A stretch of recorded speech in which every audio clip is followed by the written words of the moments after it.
Welcome back to another episode of Humans for Humanity. But today I am not the host, I am the guest because some stories have to be lived before they're told, and some reckonings are just too personal to pass off to someone else. This is my 12th, 27th, and 90th episode on purpose. Not just because those numbers mark my birth, but because they mark a pattern that I was born to speak. This is for the ones carrying medicine no one asked for the women who became mirrors before they had names, and for the light workers who had to lose everything before they remembered why they came. This is my reckoning, and my dear friend Bethany is going to be doing the interviewing today. So thank you so much for being here, Bethany. Of course. Okay, so we're going to do very similar to the regular setup. I'm going to flip the cards on the screen, and Bethany is going to formulate the question. All right. So tell me how a time in your life when it is that you had no choice but to be strong. You were hit, you were kind of blindsided within how it is that you had to be strong, but you did not have the knowledge or the information on how to do so. You had to wing it. I would say definitely with my abilities, when my mediumship abilities really started to open up and I started to notice everything going on around me and how it was pertaining to my life specifically, it was learning how to be safe with that information, especially to those who weren't ready to understand that yet, because to a lot of people that was just nuts. Like, Yes. and it was a lot of trying to figure out how to learn about what I was experiencing while still protecting myself and not having people just toss all of these projections onto me because they feared what I was going through, not because I did.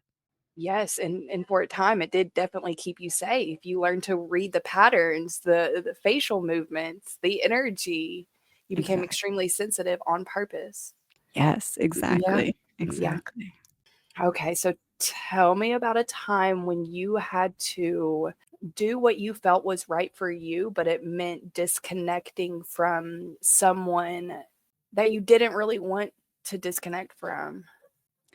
I would honestly say myself. There was this past version of myself that I realized I was allowing everyone else to mistreat me because I hated that version of myself. And it was that version of myself that it was hardest to let go of because that was my identity. That was all I ever knew. And coming from a situation where I'm adopted, like you are, we share that. So, Yeah.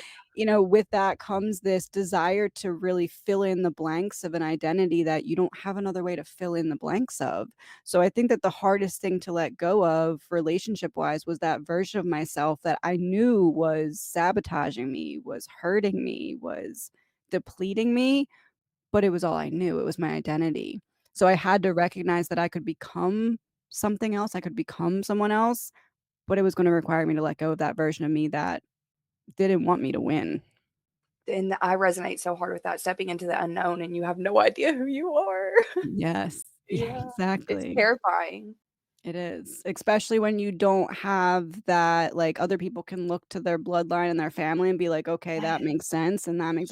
We yes, didn't have that. yes. Oh my gosh, that's it, that's it. We didn't have that. We had, and I mean, our families could give us what they knew, but it's not what's literally ingrained in our DNA. Like, your way of handling emotions isn't going to biologically make sense to my DNA. Can I learn it? Can I adapt to it? Yeah.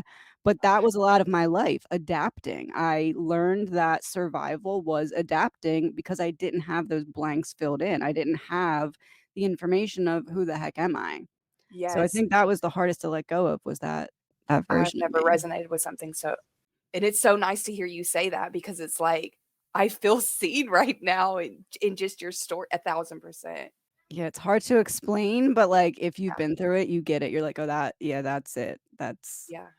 Yeah. Yeah, and you find your identity in the people that you associate yourself with at school. And people please that's where people pleasing is born. Yes. Yep. Yeah. Exactly. All right. Tell me about a time when you didn't have you had to just go. You had to go because of a certain change happening. You didn't have any maybe you had no idea where you were going. But you knew if you didn't do if you you didn't do it, it wasn't gonna be good. Like, you could just feel almost like an impending doom that would Yeah, require, difficulties. yes. What flashes into my mind is right when COVID hit, I was working at, a construction company, and I was managing the construction company, and it was just me in this little office by myself all day, and I started to see, as all of that started to happen, everything business-wise in that situation started to kinda crumble, and I was like, "Oh, no, like, I'm not gonna have this very much longer," and then COVID hit. I ended up moving my entire office from my external office into my home what's my home office now, and I did that for a bit, and then I was like, "This I just am so stuck, like, I this is not gonna do it, the business is slowing down, it's getting less and less," and that's when I kinda jumped ship, not right into tarot, but into, like, I need to become like, I have things to offer, I'm busting my butt working for a company that I'm watching literally every day get worse and worse and more, like, buried under these financial burdens. And I'm just sitting here having solutions, having answers, having these like business insights, and I'm not doing anything because no one's listening to me here. I can't help them. So it kind of was like, why don't I take all of these feelings I'm having about like I could do this better, or I see this solution. Why don't I start to figure out something for myself? So I started with resin jewelry. I started making jewelry and I didn't know what I was doing. I opened an Etsy shop and sure, it's like I started doing jewelry and that was my way of saying to the universe, like, hey, I'm ready for something. I need this ain't it. I need something else. Yeah. And within, I want to say like 2 weeks of that, I somehow stumbled upon this deck, the tarot deck. It was the Light Seers deck. And I was like, "I don't know why I'm, like, so drawn to this, but I need to get this. I need to have this." And I ordered it, and then it's like everything like dominoes just got knocked over at that moment. So it was that. It was like, "I can't stay here anymore. It's Yeah. crumbling." Yeah, yeah, and in pure Capricorn energy, it's like, "I can do this." Yep. And we're not ever gonna find happiness doing that, working for somebody else. Exactly. Once you Exactly. see what you know, and then you're like, "I have the capability and ability to do this. Right. I'm just sitting there frustrated all day, like, "I'm giving you the solution and you're not listening to me." And I'm like, "You know what? Why am I not giving these solutions to Let me do myself?" it myself." Yeah. And that's how Yes. the blueprint was born because I'm like, well, if I could learn how to incorrectly perceive it and switch into like, okay, I can think of this differently, it became this like obsession with like, all I need to do is teach people how to shift their way of thinking. I don't need to teach them everything they need to know. I just Yeah. need to teach them if you don't like this, the shift starts in here, not out there. That's literally how everything else came to be with my Yeah. business. Yeah, and if you're constantly able to shift the perspective on you can feel better inside, and then you can operate better, and you can perform better, and you can do things better. Yeah, I'm And then glad I you did just that. continued to, like, piece by piece, take that apart, and then it was like, "Oh, the blueprint." You take it all apart, but it goes back together as, like, this puzzle, this purposeful puzzle. And now it's playing out in real life. Right. Exactly. With my friends, 3 of pentacles. How is it that you learned how to show compassion to other to Take your time. You can here? you I'm can answer sorry. 'em real quick. You can answer 'em, just answer 'em and then restart. Are you okay? What is it, baby? I'm recording. A $100 bill? All of this is good, baby. Yes. Are you gonna take it? Go spend it. And go spend Mammals money. Oh, no, I told him to pay you for the interview. Oh, Thanks, Castle. oh my gosh. Okay. All right. I love you. Give me a kiss. Be good. Okay. Wait a minute, wait a minute, wait a minute. So you're telling me that Castle comes in the room when there's 3 of pentacles, Yeah. Queen of cups, and 6 of cups on the screen. Tell me your dad did not cue that boy to come in here right now. It's like your dad's way of saying, "Hey, yeah, I'm here too. Oh my gosh. I'm I here asked him to be here too." today too. Like I literally said, "Will you be here today?" I He's like, "Yep, Queen and 6 of cups. Tell me when to stop." stop. Stop, I keep pulling that card. Queen of Cups. Oh my god. And that card I keep pulling for myself. The love I left behind is still woven into the memories we made together. That is the Castle. exact one that came Cue out. castle. Yep. I can You can't make this up. And he just Okay, busts in so here, interrupts and everything, and my dad would do that. so wait, give me what question your dad would give me then for this combo. Okay, how is it that you're allowing your inner child to show yourself and others compassion as far as working in a team and not making it anything else but teamwork, not competitive energy or anything like that that you see a lot of people doing? Yeah, I think from the beginning it's been that. The very first video that I sent out, you saw it. I think maybe like I sent it out to like 15 people originally. The first like go around of the blueprint when I had no idea what I was doing, or Humans for Humanity, when I had no idea what I was doing with it yet. I didn't know it was meant to be like a podcast. I just knew that it was meant to be something. And I sent that, I think I called it like light workers only invitation or something like that out Oh, to some of yeah. you. And Yeah. I described it as, and maybe I'll clip that in here. I discovered something pretty big in the blueprint, and it can really change the way that things are. I truly believe that. A couple different things that I have in mind. One of them is a series of duet videos between all of us. One of them is more of coming together at the same time on video, like not in the same room, but like, you know, in the same video chat screen to do a couple different things that I have in mind. There is going to be, I rolled out a couple months ago, Humans for Humanity, which at the time I was getting questions and then I was from the viewers and I was going to start to answer those questions and I was like, this isn't, it's bigger than that. And I realized that it is. Humans for Humanity is going to be our project. It's not mine, it's not the Reckoning Co.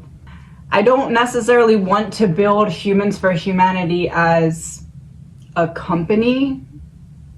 I want to build it as like a hub where all of our individual companies, because each of us are our own company in a way, we are the product, we are the face of our company. So this is like all of our different ones kind of meet into a hub and then generate energy, which is very important in what I'm about to say, generate energy that we then, because we're stronger together. So when we all are in our separate little places and then come together, generate this mass amount of energy and then send it out, it grows all of the individual businesses and at the same time generates energy and people watching to that main hub as well, which we can then pour back out and make a difference, a big one. I've been asking my higher self for, I know I have a download, I know I had something that I had planned before I came here to do with the blueprint. You just don't channel information like that and do nothing with it. I knew there was a bigger plan for it all along. I recognized a while ago that Humans for Humanity was probably going to be, you know, the title of it, separate from the Reckoning Co. But I guess now you can kind of see why I've been calling myself the Reckoning Co. with just one person, because I knew it was going to eventually expand. And right after I got off the live last night, what came to me was this visual of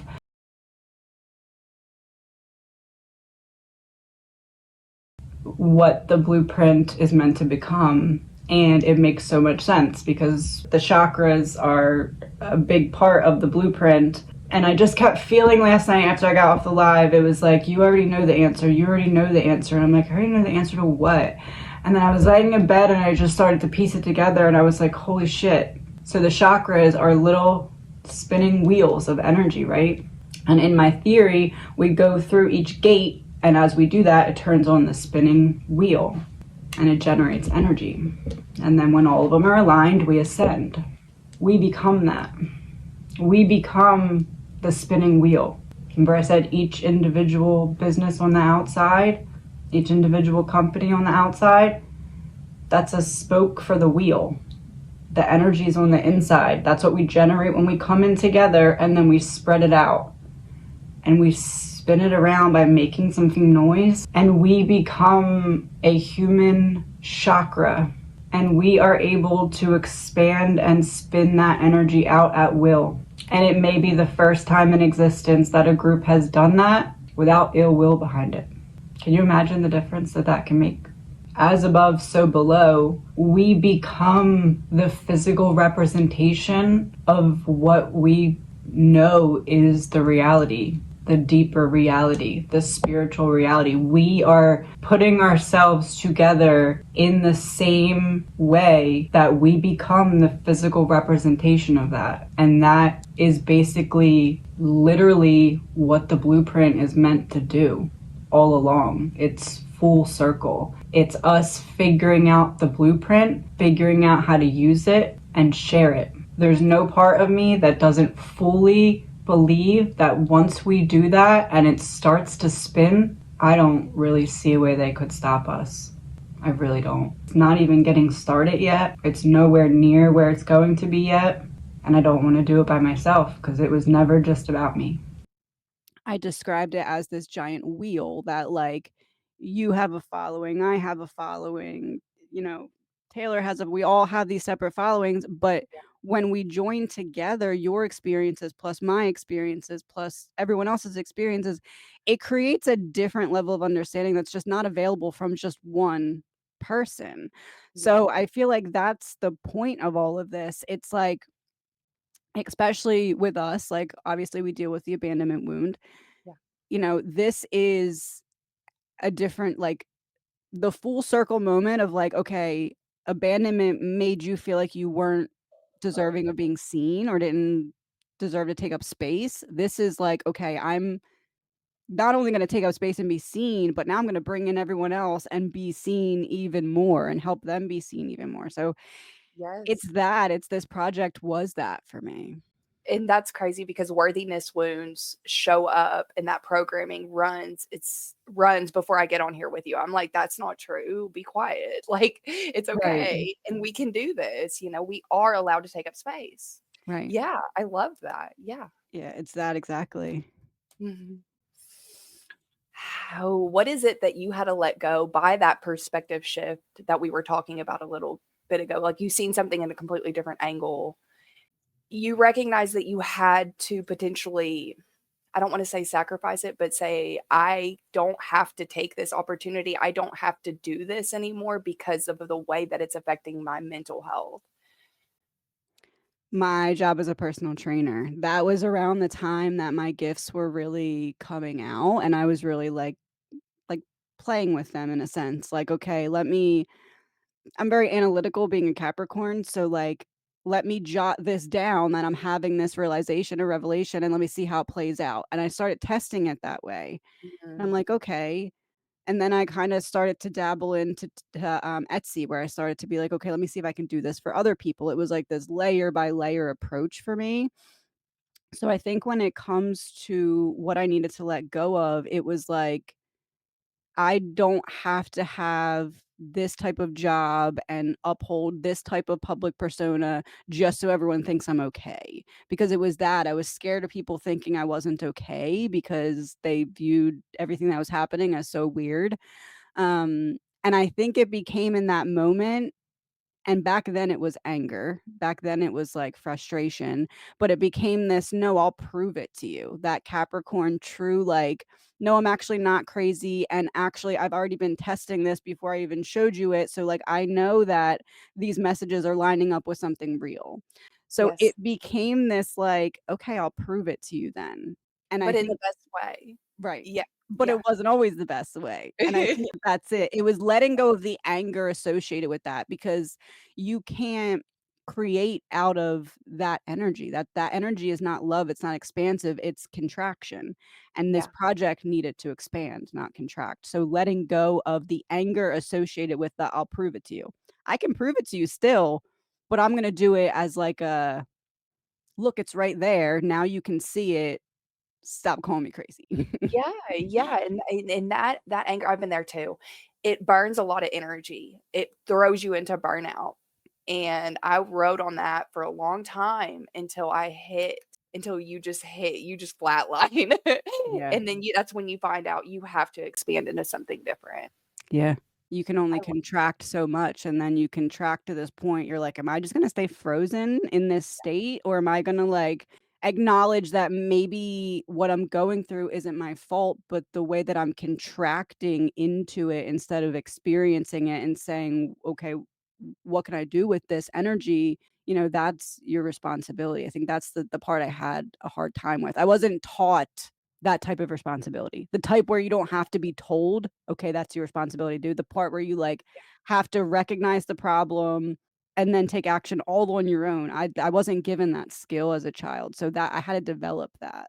That's cool. That was, like, what your spirit team did to strengthen that so that you could utilize it also later on. Absolutely. Well, tell us about a time whenever you had to protect yourself because of something that was imbalanced to an extreme that made you feel like you couldn't tap into your like a feeling of, okay, I worked hard for this, I deserve this. It felt like it wasn't like your effort wasn't being proven as like rewarding. That's why it was throwing the balance off. So in what ways did you exert those boundaries, or in what ways did you create those boundaries?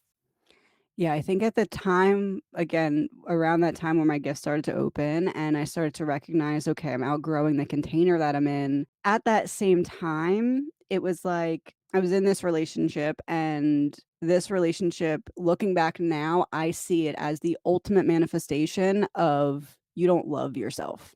You hate yourself, and you're running from that reality. Like, and until you run from that reality, you're going to keep manifesting that in other people. You're gonna regurgitate it. Yes. Yeah. Every time, and I was Yep. in a relationship that was that, and I didn't realize it as that, and it was a picture perfect image of my abandonment wound. I was trying to dissolve myself into nothing to keep someone around who my brain had convinced me, if you just can convince this person who doesn't wanna stay to stay, it means that you're not worthy of being abandoned anymore. My brain had wired that so deeply, and I didn't recognize it because I was so far out of my own mind. I didn't wanna be there. It wasn't a good place for me to be. And there was a moment where that person said something to me, and I was like, "Oh my god, that's not the way they feel about me, that's the way I feel about myself."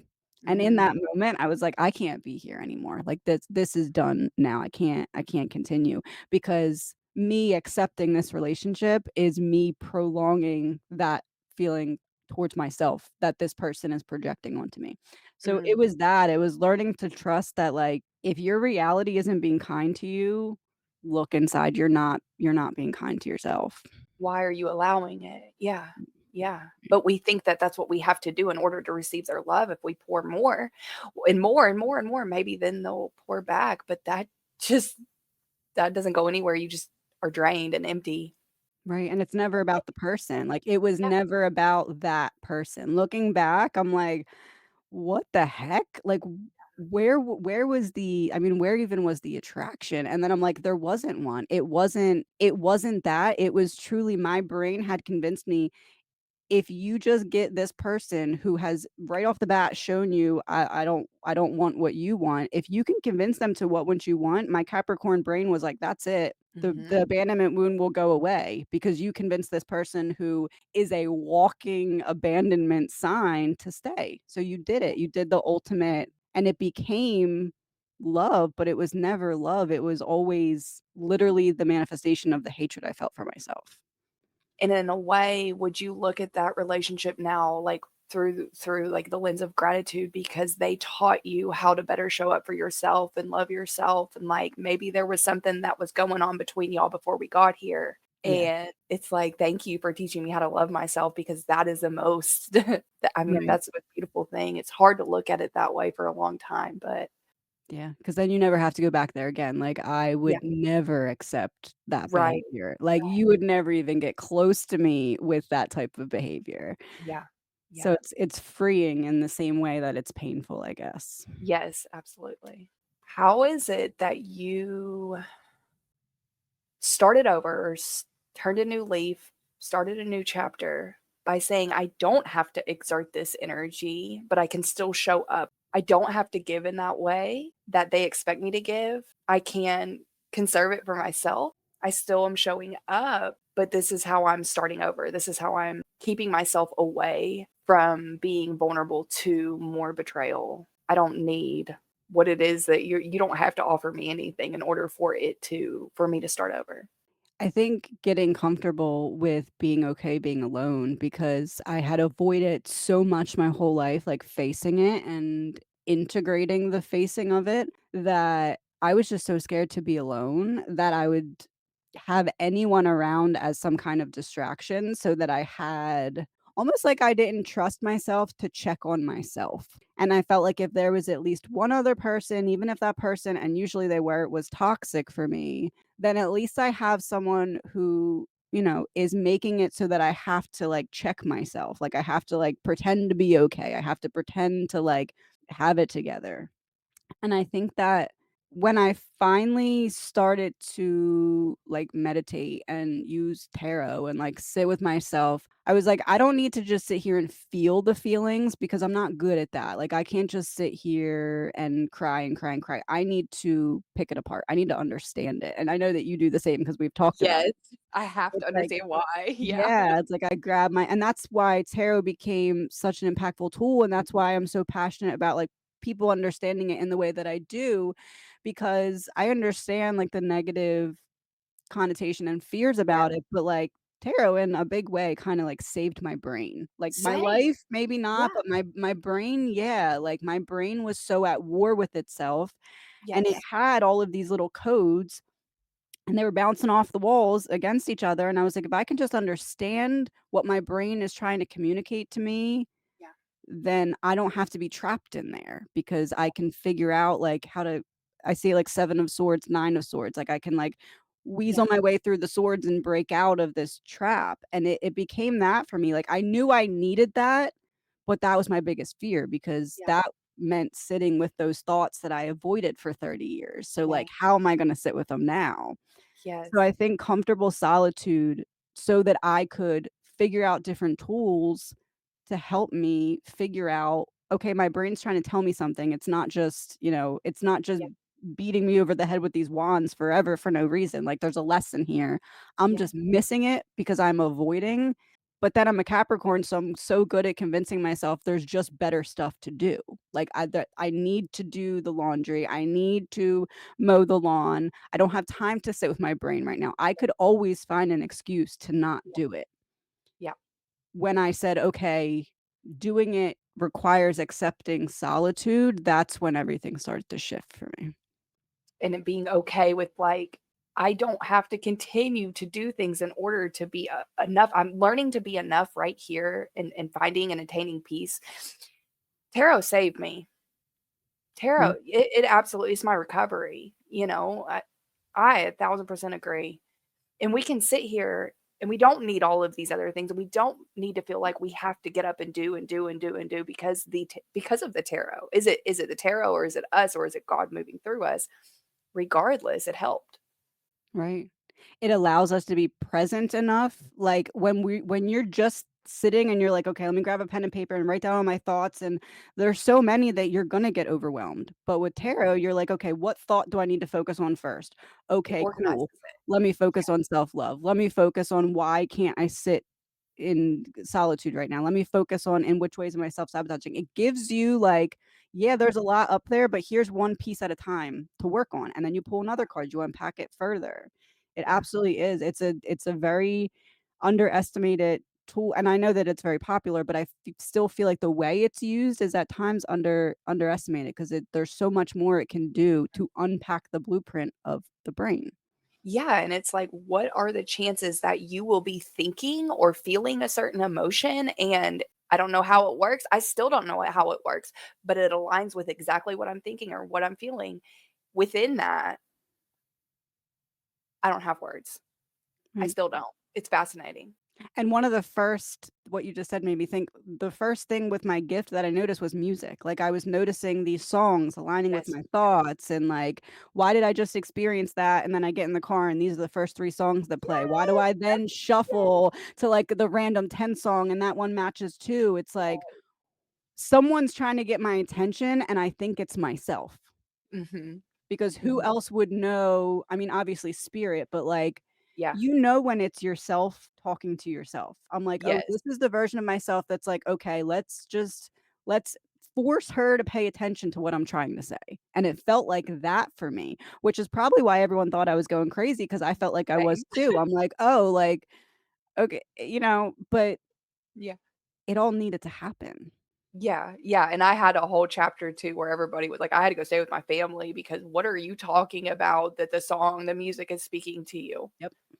Yeah, Yeah. but if you know, you know, Yeah. and it's powerful and it's beautiful and it's literally directly responding to what you're thinking and feeling, like, how? Yeah. I think for me, tarot was the answers that I was never gonna get from being adopted. There was Yeah, no other way in the world to find those answers. There wasn't yeah, because not for nothing, but I've tried to talk to those people that would have the answers and they won't give them to me. So for me and I think that that was the turning point because I had tarot already and then I had that situation where I was like, "Hey, answers," and was told, "Nope, no thanks." mhm, So I was like, "Oh," and it feels now like that was all so divinely put into place at the same time. Because it yeah, was like this feeling of freedom and at the same time, this feeling of like a tower moment and restriction, and I'm like, "Okay, torn between the 2." And it took yeah. me a while to realize that, like, no, my higher self was like, "Look, you're not gonna get answers this way, but look at this way." You can't have them this way so you can learn this way, and Right. that's hurt and having to see that through because it's kinda hurtful, you know? Mm. Like, "Okay, you don't wanna give me answers? I'm literally your flesh and blood," but Right. Right. yeah. Well, mine are in the past in the spirit realm, so I resonate by, like, trying to connect with them through the spirit realm. I'm like, "Hey" her name's Joanne Miller. I'm like, "Hey, Joanne."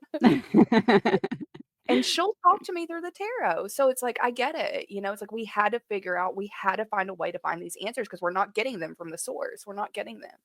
Right, and if I did get them from the source, would I even trust them? No. So this Right. way, if let's say there was a situation where I did get them from the source, Yeah. okay, but now I know that these cards will kinda match up with other things, so if I get those answers someday, I can pull out my cards and I can say, "Oh, no, I've done readings on this. That card means this in this situation." You're Yeah. building your own understanding of your reality. You're Yeah. coding it. Yeah. Yeah. And that's brilliant. And some people might just not have the mind for it. So, Right, right.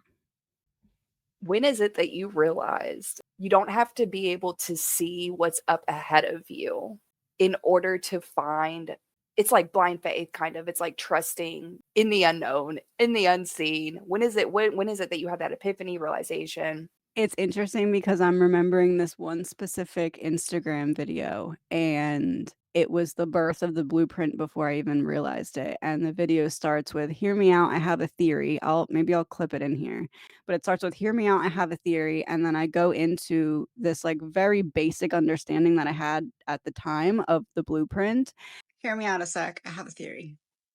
What if the voice in your head is future you retelling your story to, like, the audience of everybody else in the movie of your life? So future you is giving you the directions. You're the director and you're directing everyone else how to act. So you're directing everyone else how to play their part in your life by what you allow and what you pay attention to, because everything is an exchange of energy in this movie. So basically, the actors in your movie are paid by how much energy you give them to stay in the movie of your life. Like, essentially, you're a stand up comedian and you are like the avatar that's reenacting what your ultimate self is saying.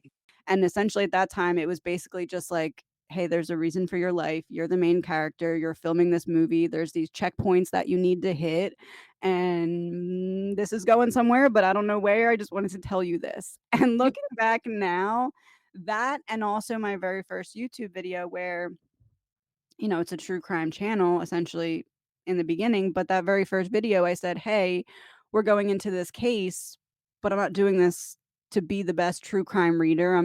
I have something that I'm trying to show you, and this is the way I'm showing you."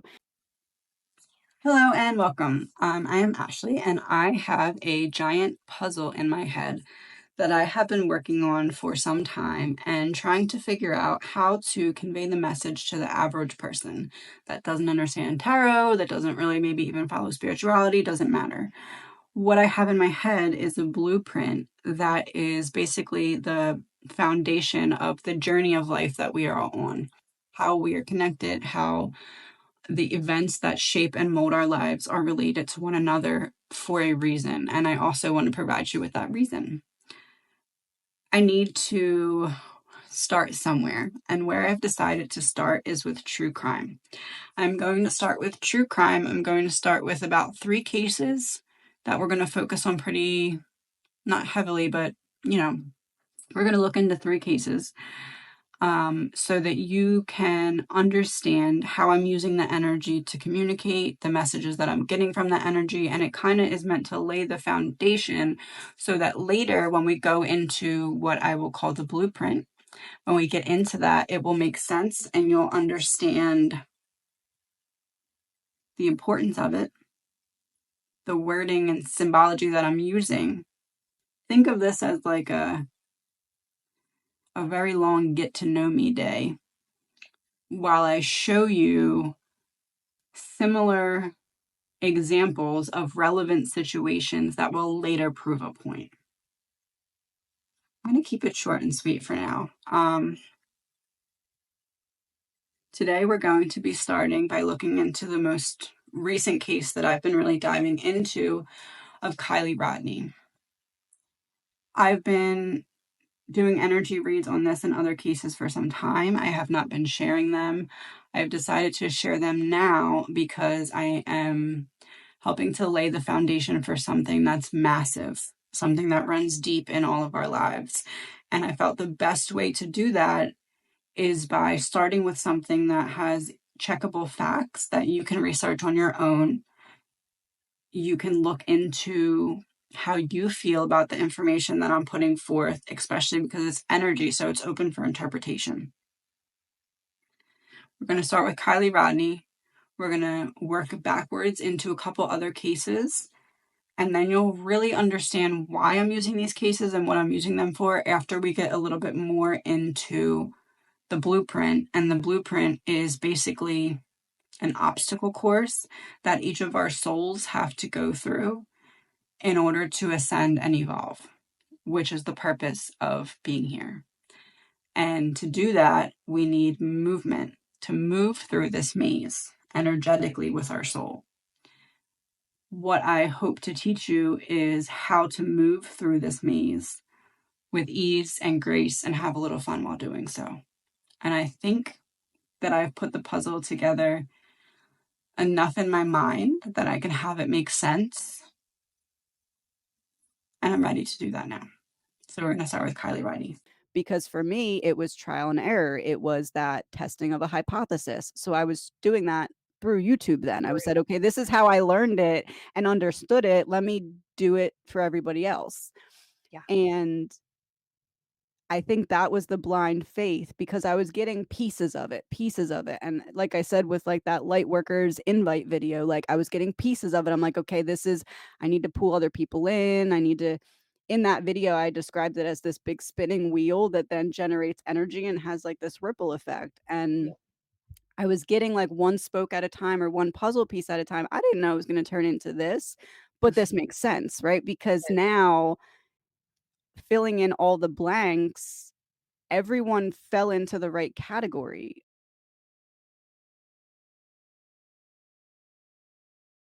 of the Yeah. blueprint. Like you fell into the crown chakra.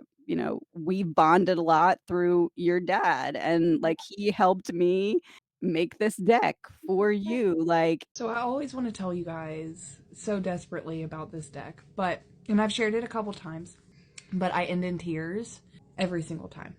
First of all, the story behind this deck, the Reckoning Co. created this deck. But she had some help. She had some help. And this is why it is so special to me. My dad, helped her create this deck. The experiences that I have with this deck is unreal. Dedicated to Bethany. You once said something about wishing you could just have one more conversation with your dad.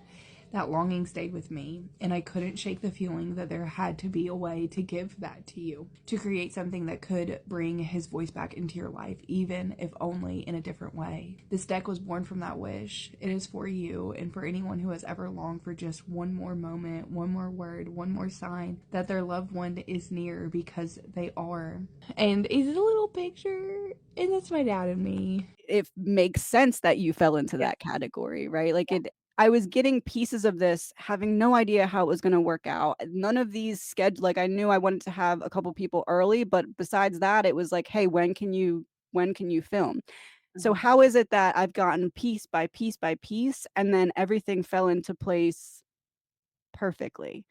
Like, the person that I have coming on for the crown chakra in 2 more episodes is, like a fluent medium, like an evidential to the extreme medium in the Wow. crown chakra. Like, Yeah. everything was so divinely led, and I couldn't have even gotten close without blind faith, because I had no idea what I was doing. I just knew I was getting pieces of something, and I was like, "Okay, this is important." And then Spirit's like, "Do something with it." And I'm like, "What?" Spirit's like, "I don't care." And I'm like, "All right, true crime. I gotta do something that's provable, because I first had to prove it to myself. So how can I expect anyone else to believe anything I'm saying if I can't prove it to them in the same degree that I proved it to myself?" So when they see it unfold in real time, like, "I told you so." Right, There's the proof right there. right, right. How is it that you healed without having the proper potentially resources or the stability or security that you needed, without getting trapped in your mind, without allowing stress to dictate how you move forward without the resources is what it feels like. So I think for me, it wasn't really ever about not having the resources. It was about not utilizing what I had, because to some degree I had support, but I was never very emotionally open with people who would have been able to support me differently. And I think that a lot of it was about just letting myself be seen, because for so long I felt like I needed to hide because I had all of these blanks not filled in. Like, I was seeing all these other people who knew who they were, who knew what they wanted, who could act socially, like, Mhm. in a way that made sense, and I just felt like everybody else got this handbook of how to be human, and I was never given a copy. Like, it never came. Yes. And because of that, and because of, everybody felt different to me. Like, my family was my family, but they weren't my blood family. And because I was having such a hard time relating to anyone, I just felt like I needed to shrink because I wasn't seeing anywhere I fit. And after trying to fit and not enjoying it, and like, I remember when I was young, my dad taking me to this gymnastics class because they wanted to find something that I liked, that I enjoyed. Again, support system. It was there. But I was just so overwhelmed by the noises and the people and like all the girls in these little clicky groups. And I'm like, I don't know what to say. I don't want to do this. I'm not like, I can't just walk up and be like, "Hey, and be the life of the party." It's just not me. It's never going to be me. I don't have that gene in me. So I think that just learning that I don't have to fit into everyone else's bubble, and like, quite literally I can just create my own lane, because I'm going to crash every time on one of these lanes designed for other people, because I Yes, don't have because it's not the view. yours. It's It not wasn't mine. created for you. Right. I Right. resonate so hard. I remember distinctly, I think it was like 3rd or 4th grade, watching other kids interact with each other, and I was like, "They don't interact with me the same that they interact Yes. with each other." Yes. And Yeah. but instead of, like, seeing that, "Oh, I don't fit in, and let me just do my own thing," I was like, "Oh, no, no, no, no, I'm gonna try really freaking hard." I was a Right. cheerleader. Like, what? Right, So yeah, I get how I that just shrunk. I tried for a while, and then I was like, "No, I'm just gonna it's easier to just." Yeah. Yeah, yeah, just become small, disappear. Right, right. Yeah, I get that too. what is it that you had to leave behind without the closure? Because if you stayed, you'd keep having to go through it, recognizing that you were not getting anything back for what you have. I mean, what you were pouring here was shitty investment, essentially. So what is it, I guess, that you had to walk away from? You couldn't stay. It would just be the same thing over and over again. I think I would say my relationship with my son's father. We met when we were very young. I had lived in Pennsylvania and he lived in New Jersey. And I, again, was in that same energy of like, I want to escape my life. I need to be somewhere different. I need to have a change of scenery. I don't like the people here. I don't like the energy, the environment. I can't understand it. I just, instead of trying to do what I do now and understand it, I ran. And I think that's why it's so important for me to understand things now because it means I'm not running.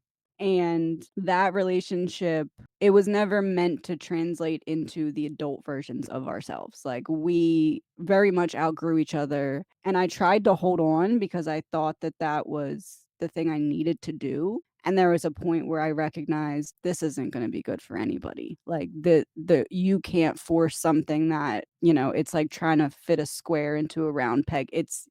You're not going to get it in there. And I think that was, I had a lot of guilt about that, about the way that it fell apart because I wasn't my best self. And I knew that I didn't want to be there, but I didn't handle it the right way. And I think that had a lot to do with I was trying to run while not being able to. Like, I can't handle things correctly. I mean, I could have, but I didn't handle things correctly because I was mentally running while physically trapped. Mm. And I needed to reconcile those 2 energies or that it was gonna tear me apart because I was gonna keep trying to run while not being able to because of my responsibilities. So, recognizing that, yes, making the decision to take a family apart, isn't ideal, it was the only way that any of us were gonna be okay. And I think that realizing that and accepting that, made me feel like a bad person for a really long time, but it was something that made it so I didn't have to be in that energy forever. Yeah, yeah, yeah. I almost cried. I understand so, so deeply, and nobody wants to do that. We try, you try and you try and you try to stay. You try to make it work at the demise of your mental health and your well-being. But at what point in time am I miserable and I have to be the best version of myself for my kiddo? And what Right, about my kiddo? Got to do the best thing for him too. right, right. It's so hard, and I really appreciate that vulnerability. Thank you. It's so funny because we were just talking about being a mom, and the Queen of Pentacles to me is like the most motherly energy in the deck. It's like, how is it that you had to mother yourself and take care of yourself so that you didn't keep getting in that place of overwhelm, so that you could be the best mom, so that you could be the best version of yourself for everybody else and yourself in order to move forward from that struggle? So I know that some people watching this aren't gonna love this truth, but, truth is truth. My mom and me my light just went out. Interesting. Oh, wow.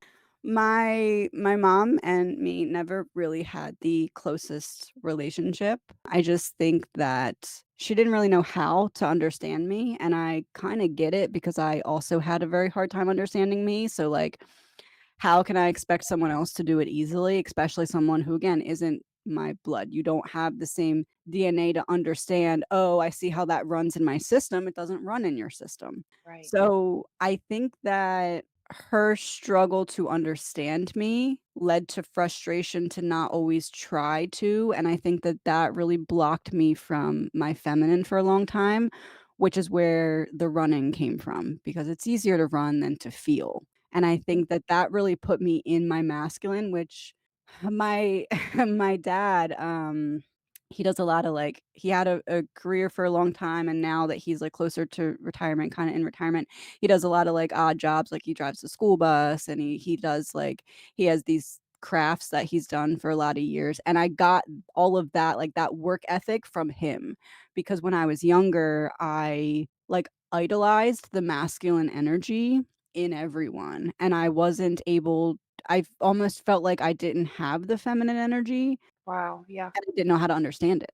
So, I Yeah. I really latched on to the masculine, and reparenting came when, like, all the towers fell and I had no other option to feel. Like, I wasn't going to ever feel unless I was forced to. And that's when my gifts opened. It's like they were right there the whole time, and had I let myself feel before, I would have understood what I was going through. But I wasn't letting myself feel it, I was just intellectualizing it, and when we intellectualize our emotions, we miss the wisdom. We don't get that intellectual, emotional knowledge, we just get pattern recognition. And you can Mm. recognize patterns all day, but until you let yourself feel your way out of it, you're just analyzing something that's repeating. So reparenting was that. Reparenting was saying, I am safe to not live in my masculine 24/7. I wasn't given the tools to know how to feel, but I can create them, and Yeah. hence tarot. Yes. That's so funny because, like, as you were talking, I was getting all these flashbacks from my childhood, and, like, people made comments about, "Why are you a tomboy? Like, why do you carry yourself like that?" Right? That's crazy.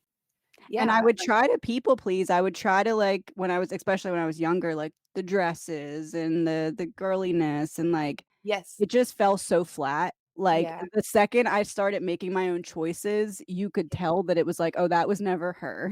Like, Right, right, the but that's what girliness just survival ran. does to you because that's what we mean when we're saying the divine masculine and divine feminine. It's like you're operating out of survival mode. Well, what does men do? They go and they hunt and they forage and they, and Yeah, it's like we did what we needed to do in order to keep ourselves safe. You did a video about this the other day that I like absolutely loved. It was we did what we in order to stay alive. yeah, Like, and that was your way of keeping yourself safe and alive.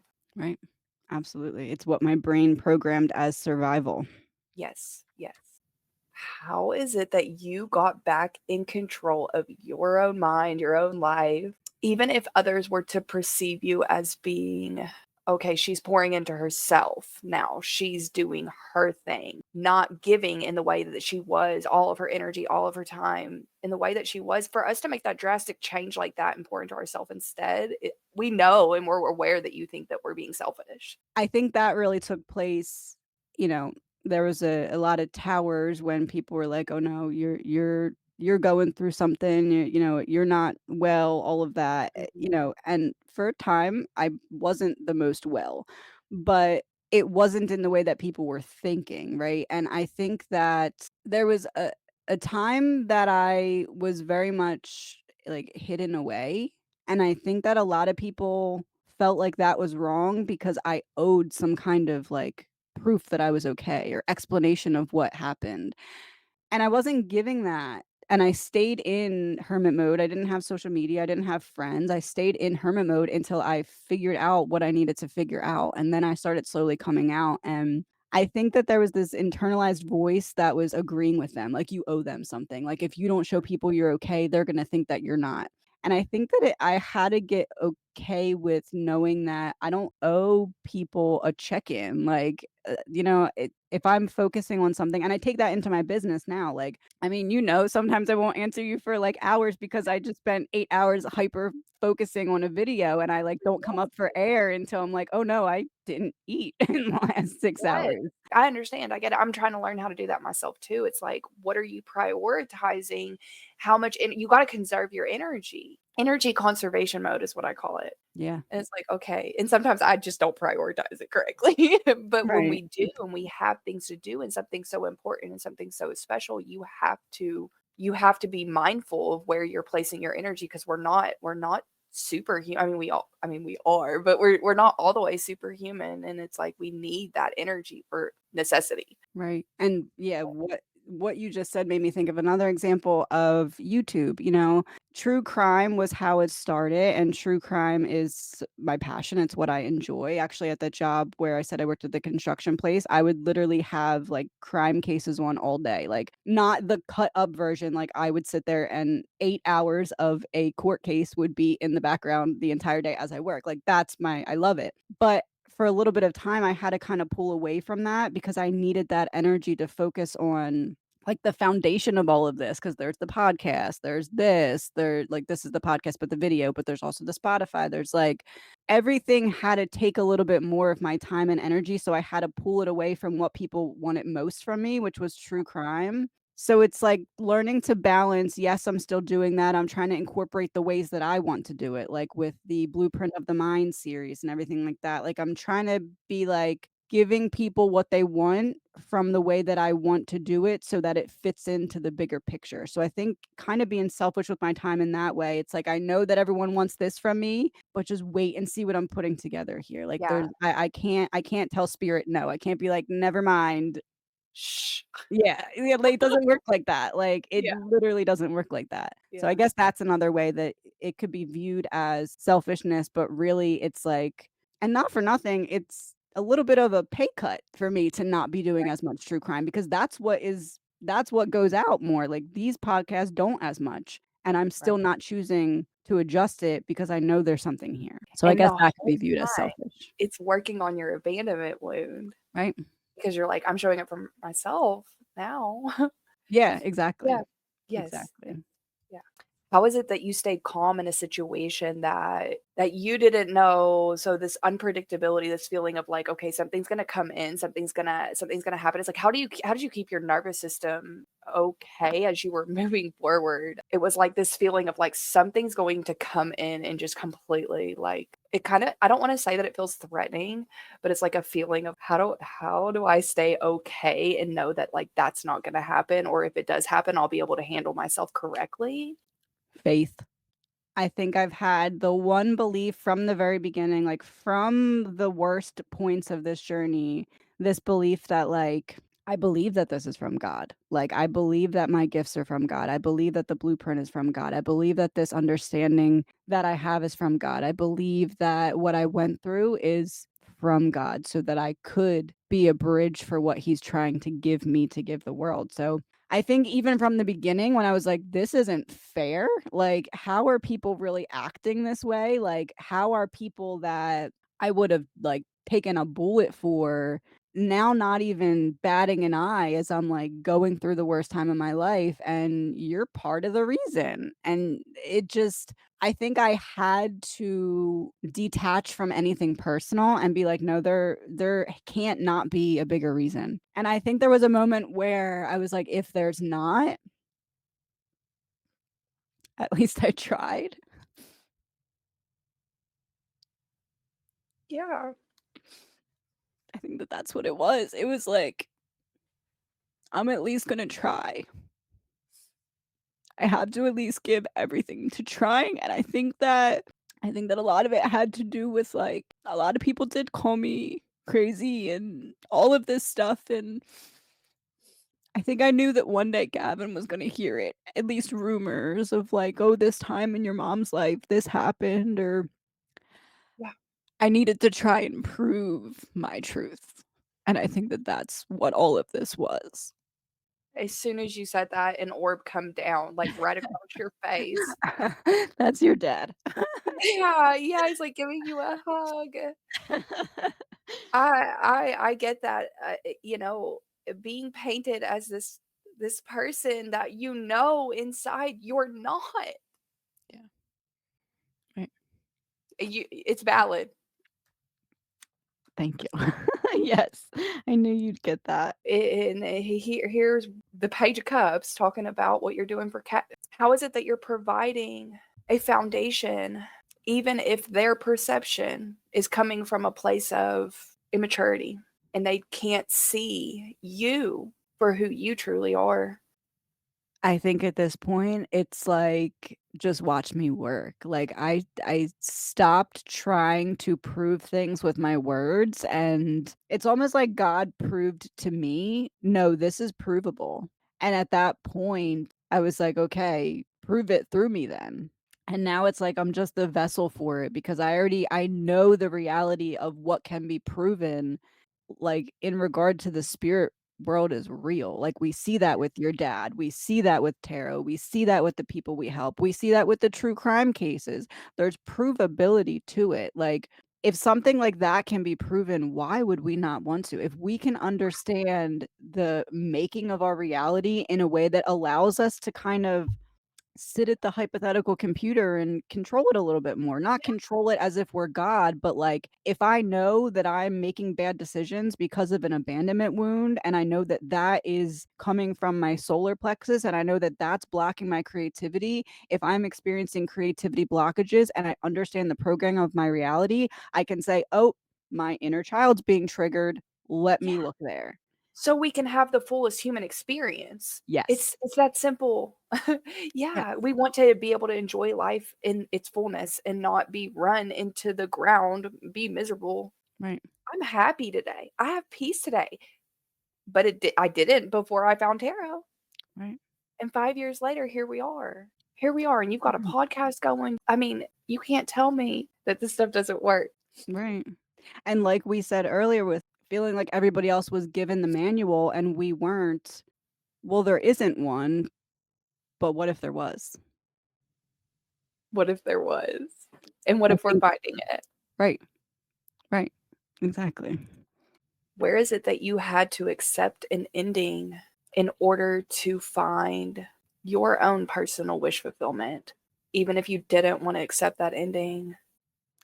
I think trying to get answers from my birth parents is the one that I wanna go with here. I think that there's been 2 go-arounds of trying to make sense of something that just doesn't seem to make sense to me but should, and I think that I needed to accept that those answers, the ones that I actually needed, were never gonna come from that direction, and that was gonna have to be okay.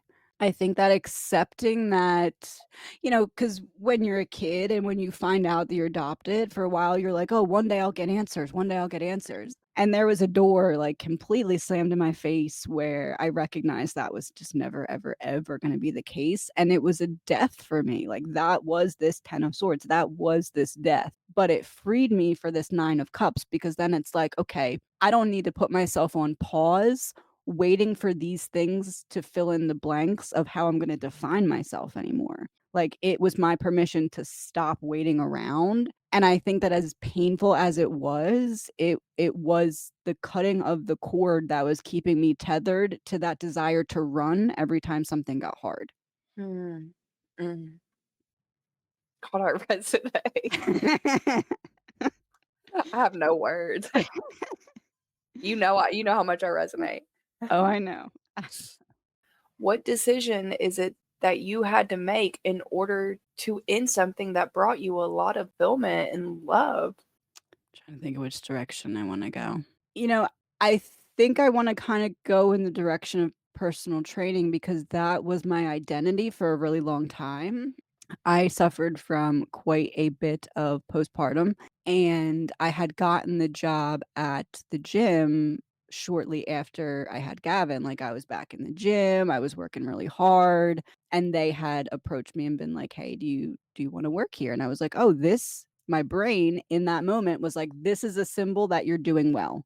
Like, Mm, this job equals you have your stuff together, you're okay, you're facing away from the depression." That's what it was. That job was a symbol for me of facing away from the depression, and for a while, it allowed me to do that. It was a distraction away from the postpartum. It allowed me to have, I think I was working like 3 hours, 3 days a week at the time. It allowed me to have a break from the pressure of everything and do a work that didn't feel like work to me. It felt like solving a puzzle. "Oh, you want to do this to your body? Okay, here's what you need to eat, here's what you need to do, here's what you need to think about, like, here's what you need to change." It was a puzzle for me that I could solve because I wasn't able to solve the puzzle of my brain, and once again, I ran.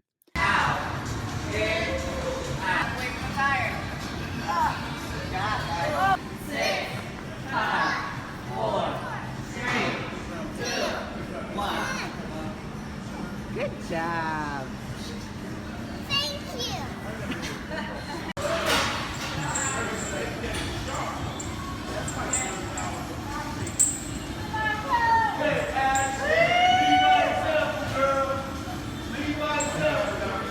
Yeah.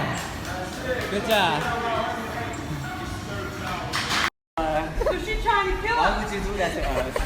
She's trying to kill us. Mami, I can't help us.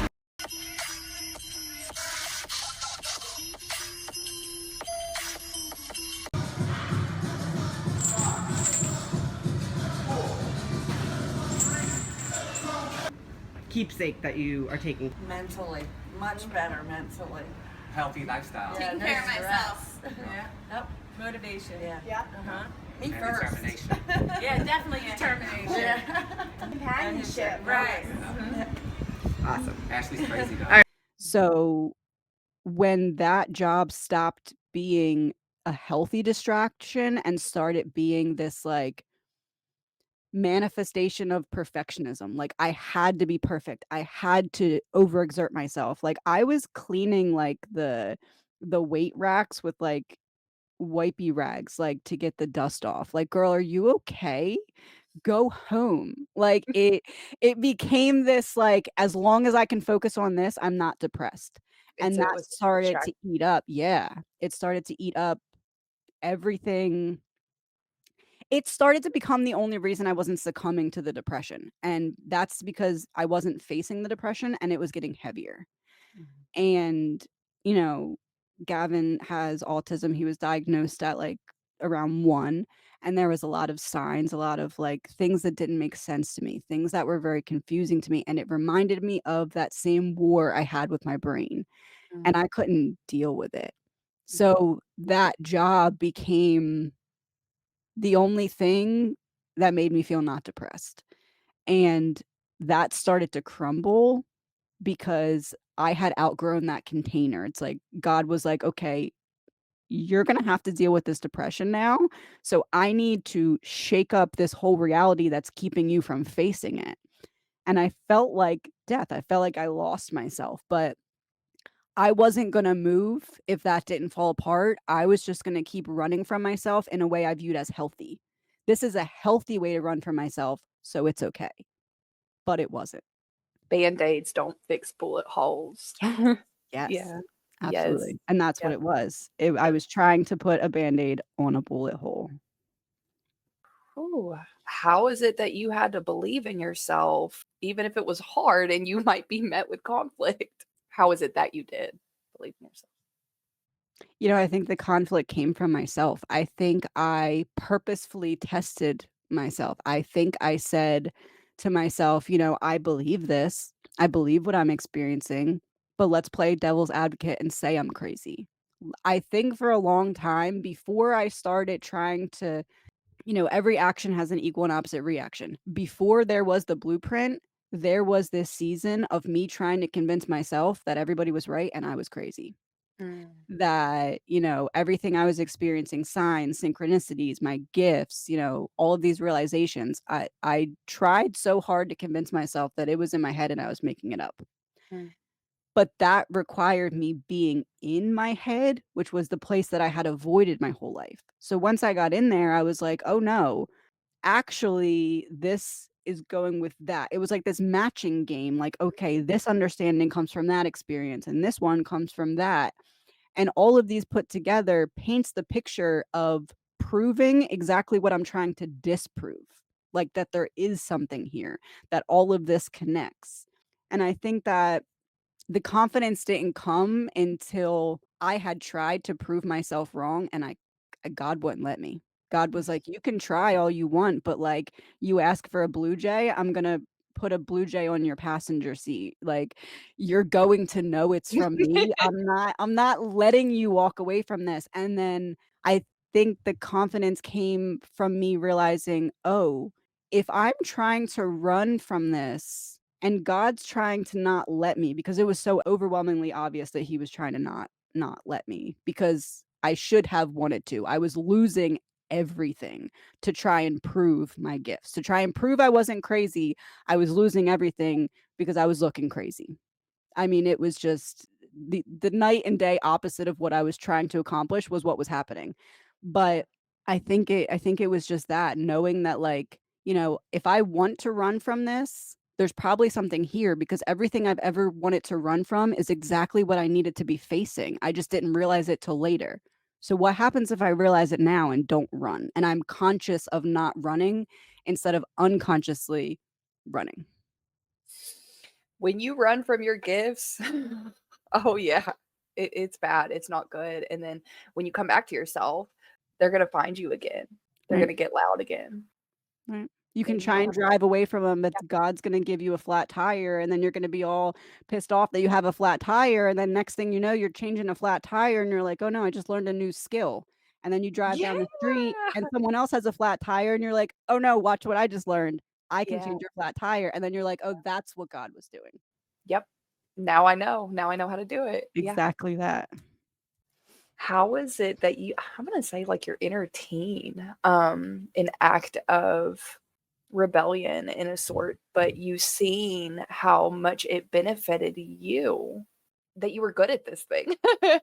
Even if you're like, oh, okay, I have talent here. Even if they're seeing me in a negative light, doesn't matter because like when I stay focused, I see the growth. I see that I'm good at something here.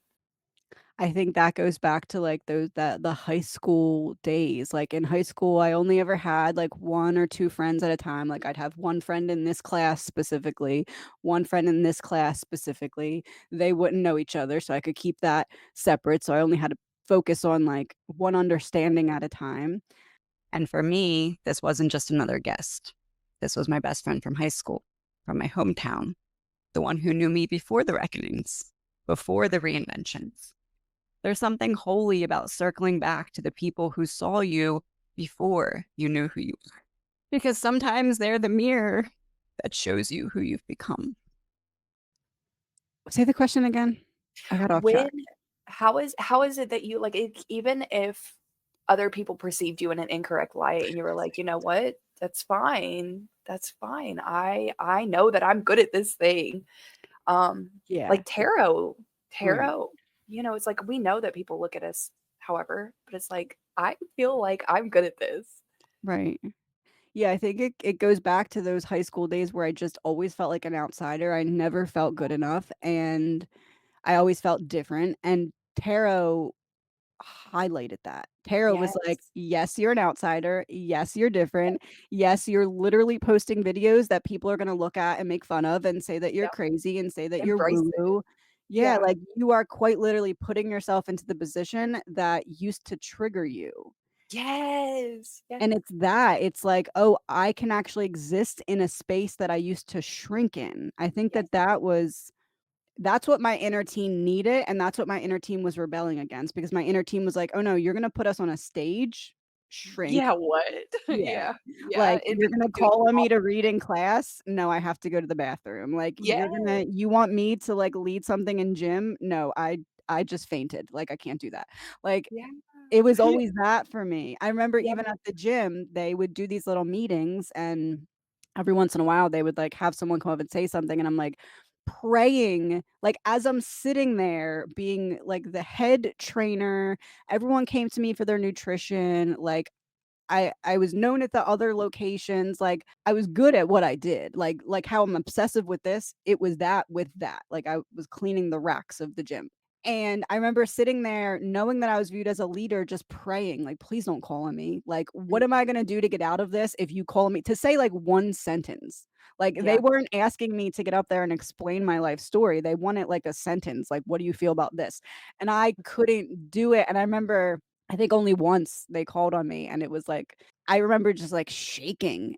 And so putting myself into a position where it's like, "Okay, here's your gift, share it." It's like, I don't share that. That's gonna put me exactly where my inner teen is telling me that's not safe, Yes. but God. Yes. Yes. Yeah. Yeah. Yeah. Yeah, I think I've been getting on camera. You've been getting on camera for a while, and do I still get nervous? Yeah, like anxiety attacks and panic attacks, but we know that that's exactly where that growth happens. right. Yeah, Yeah, exactly. doing the exact opposite of what fear is telling you, "Don't do that." Mhm. Exactly. What choice was it that you had to make even without the and it could be family, it could be support, it could be like a feeling of like, I don't have anything to work from. I don't have the foundation in order to lay these bricks. Behind the scenes, what choice was it that that you needed to make even if you didn't have the support? It feels more like support than it does like the home or the money or anything like that. It's when nobody was watching. Yeah. Yeah. Trying to think of a way to word this. You know, my parents have always been very supportive, especially in situations where I've been in a bind or I need like emergency to be picked up in a different state or like I'm in a financial bind. Like they've always been able to help me. And I think that because I've always had that, I've always, when I was younger, leaned on that as like a crutch. And there's certain skills that I didn't ever know I needed to learn for myself because I didn't, you don't know what you don't know type of thing. So I think that, and this kind of feels attached to the inner teen too, like there was a part of me that rebelled, like, okay, well, I wasn't taught this. So, I don't need to learn it or I can just, I can just pretend I don't know it. And then I think responsibility, like true responsibility was hard for me to learn. And I think that it only came because of Gavin and being a mom. Like I had to be responsible. Like I had someone else depending on me to be. I didn't have a choice. Yeah. So I think that brick by brick, I had to learn how to be an adult because I Same. felt like, yeah, Yeah. and my early adulthood was self-sabotage because I didn't know how to be an adult and I didn't Right. know how to admit that. Yeah. Yeah. And again, I ran, but when you're a child or a teen and you run, okay, you get in trouble, you miss school, things, you miss a couple parties because you're grounded. When you're an adult, your bills start getting behind, your life starts really falling Yeah. apart in ways that it's a lot harder to fix. Yeah. I think I didn't realize that I had made that transition until I woke up in rock bottom and I was like, "Oh, I'm not a kid anymore. Like, this Mhm. is my responsibility." Like, yes, all these problems are like, this isn't great and this person's treating me like crap and that's sabotage or betrayal from that end, but like I'm allowing this. Like I'm entertaining this. I'm making choices that are putting me in environments that are hurting me, that are, you know, shrinking me. Mhm. So taking responsibility for my own choices and knowing that if I'm not happy, it's because I'm choosing it by not choosing something different. I think that Because you're that's yeah, yeah. yeah. Yeah. Yeah. I always say I've been in never, never land. Bills, responsibilities, going to the doctor even, like, I don't wanna answer the phone. Yeah. It and I wonder if that's all of us. Like, I'm really starting to think that, like, anybody that like, is this all of us? It's gotta be a lot of us. I mean, those that are interested in the spiritual, like, I resonate with every word you're saying in this whole thing, and it just floors me, and there's not a coincidence in that. Right? It's almost like the spiritual nature is so light that when we have to deal with these, like, heavier, denser 3D things, it's like we're using all of our might, like, our spiritual might to hold them up because they're so much heavier than what we want to be dealing with. Yeah, it's like, what's the point in this? Right, right. Yeah. Ooh, beautiful. Um, Finally where get a good combo. yeah. 10 of swords, 5 of wands, like right. Oh, how is it that you recognized exactly what we were just talking about, that "Oh, I deserve better than this. I don't have to put myself into these places," and you decided to move forward and find and set like, in a way, set yourself free. See that truth literally sets you free when you know your worth, and then you can move forward, and now you're not constantly triggering yourself or triggering your emotions, your own self by staying there. Self-sabotage. Yeah. I think for me, I had to get to the point where I had no other choice. Like I was not going to be okay much longer in the situation I was in. Like my mental health was spilling into my body. My emotional health was spilling into my environment. Like I was having all of these like what I considered tears in the veil where it was almost like my 3D life was starting to tear into the veil into the spiritual. Like I felt like my spirit was like being suffocated because my physical reality had just become so unmanageable. And it had to get to that point because every single thing that was happening was either because I was running, because I was allowing or because I just didn't have the information. I didn't have the data. Like, I didn't have the data points to fill in the blanks of what I needed to know or what I needed to answer, what questions I even needed to be asking. And I think that I started to look at it as collecting data points. Like, the more I know, the more I understand, the better choices I can make, and the more I can get an accurate view of, like, where am I really? Because the Empress, like, once Gavin was here, I think I can comfortably say my entire life up until Gavin, I was not okay. There was some different flavor of messed up in every single season. Sometimes I hit it a lot better than others, but it was always there. There was always the sprinkle on top of every season. And once Gavin was here, I couldn't just accept that anymore. Like, it wasn't me. It wasn't just it was like my bad sprinkles were going on to his hypothetical ice cream, and I was like, "I can't allow this." Spilling over, yeah, Yeah. yeah. So I think that that was it. It was like, I can't anymore. Like, could I just completely allow the war in my mind to continue forever? Yeah. But now Mhm. it's gonna affect him, so I can't anymore. Yeah, yeah, yeah, and it does spill out, and it can affect your relationship with your child forever. Right. So it's amazing that you found a way to be able to do that. It's beautiful.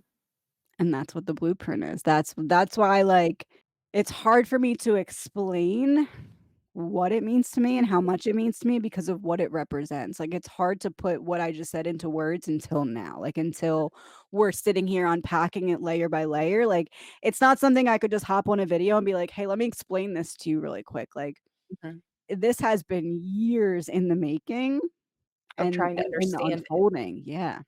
Yeah, and I think it's so much of that is like, I didn't understand. We didn't understand. We didn't even have the words to articulate what it is. Right. Right. Yeah. Yeah. Absolutely. We just, like, totally shifted gears I know. here, okay. Spirit's like, "Oh, you didn't want bad cards? Here you go." Here, have some. Uh, what wound was it that you were holding on to that you realized was leaking? I think I'm gonna have you tell me when to stop still. Okay, Tell me when. stop.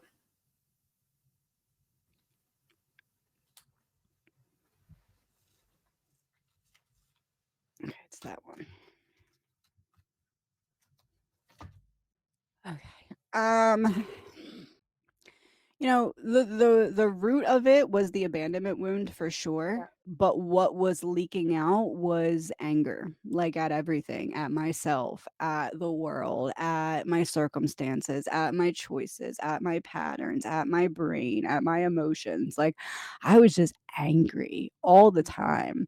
And it showed. I mean, I know that people from my past who are listening to this are like, "Oh, yeah, that makes sense."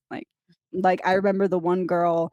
It's interesting because in our when we did our practice round for this, I answered that question about I forget who asked me, you or Aaron, but something about, like, a moment that almost was like a release, and I referenced how when I worked at the gym and I was there for a long time and I had really built myself up, another girl who came in way after me ended up getting the promotion that I had wanted, and it was right before I ended up leaving there anyway, or separating from that path anyway.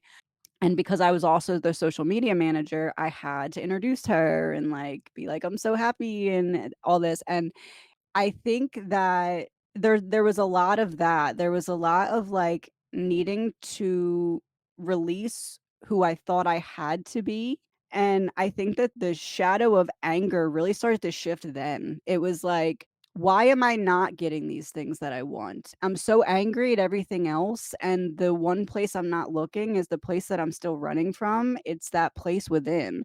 And I realized that I was so angry because I was selling myself short. That should have been me, like, but my energy wasn't to match for expansion. I was in a position where I was saying I wanna expand while actively contracting myself, and the energy doesn't match that. When you're contracting, you're not gonna get handed expansion because 'cause you're not in alignment with it.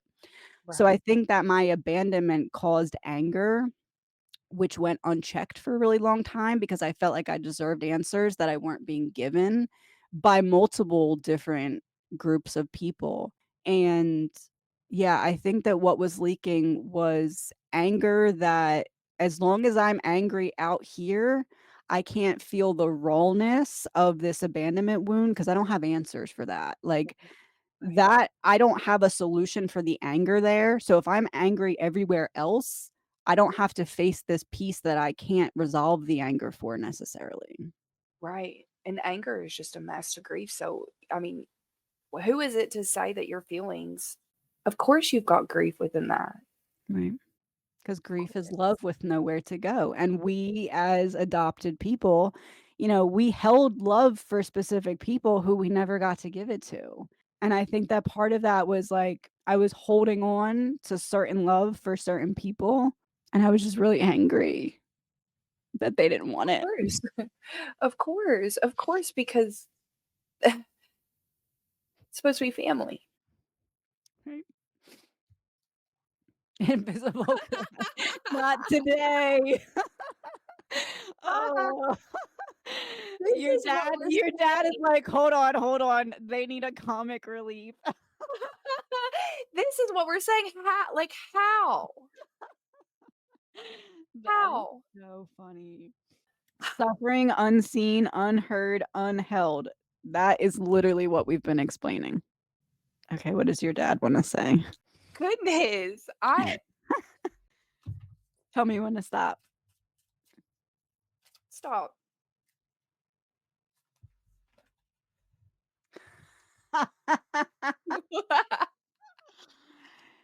You've Got a Friend by James Taylor. It's you pushing me in the wheelchair right now. Come on, let's go. Industry, arts, media, and entertainment. I never got to tell you that this isn't goodbye, only a pause. He said, "Go with that. First I was blind, now I see. First I was blind, Knight of Wands. I was blind to my own potential. Now I see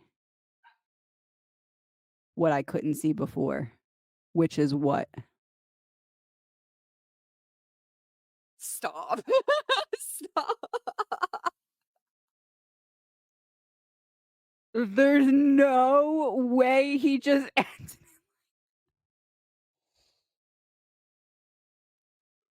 I have tears. There's no way that just happened. There's no Holy shit, dude. That's exactly what you're talking about. What's happening in your head is happening on the cards. And that was the point of the blueprint, to finally prove it. I just didn't know what I was proving. And guess what's on the bottom of the deck that it's over here? Tears in Heaven, Eric Clapton. It was Oh, sitting on the deck that I shuffled and put over there. He's like, "I knew we'd get to this point. I knew we were gonna close out like that." Okay, if you want, totally up to you. I wanna test something and see if it works. I wanna see if it works. I wanna test it before, I do anything else with it. So if you want, think of, like, a couple questions that would have more of a direct answer, you know what I mean? I'll word it like this. Anything that when you ask, you would recognize the response that I give you as being from your dad or not. Like the answer would be, yes, that's clearly how he would answer that question, or no, that's not direct enough, or like, no, that's not it. You know what I mean? Y'all want to see something? Excuse the mess, Christmas mess. But I've been sitting here watching this. You see that? That's been moving for like, I don't know, a whole minute. And it's only that side moving.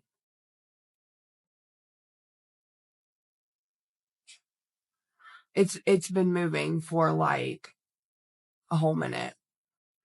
My dad was a lawyer. My mom got me these yesterday. It's still moving, but the other one isn't. Isn't that interesting? Hey, Dad. That one is perfectly still.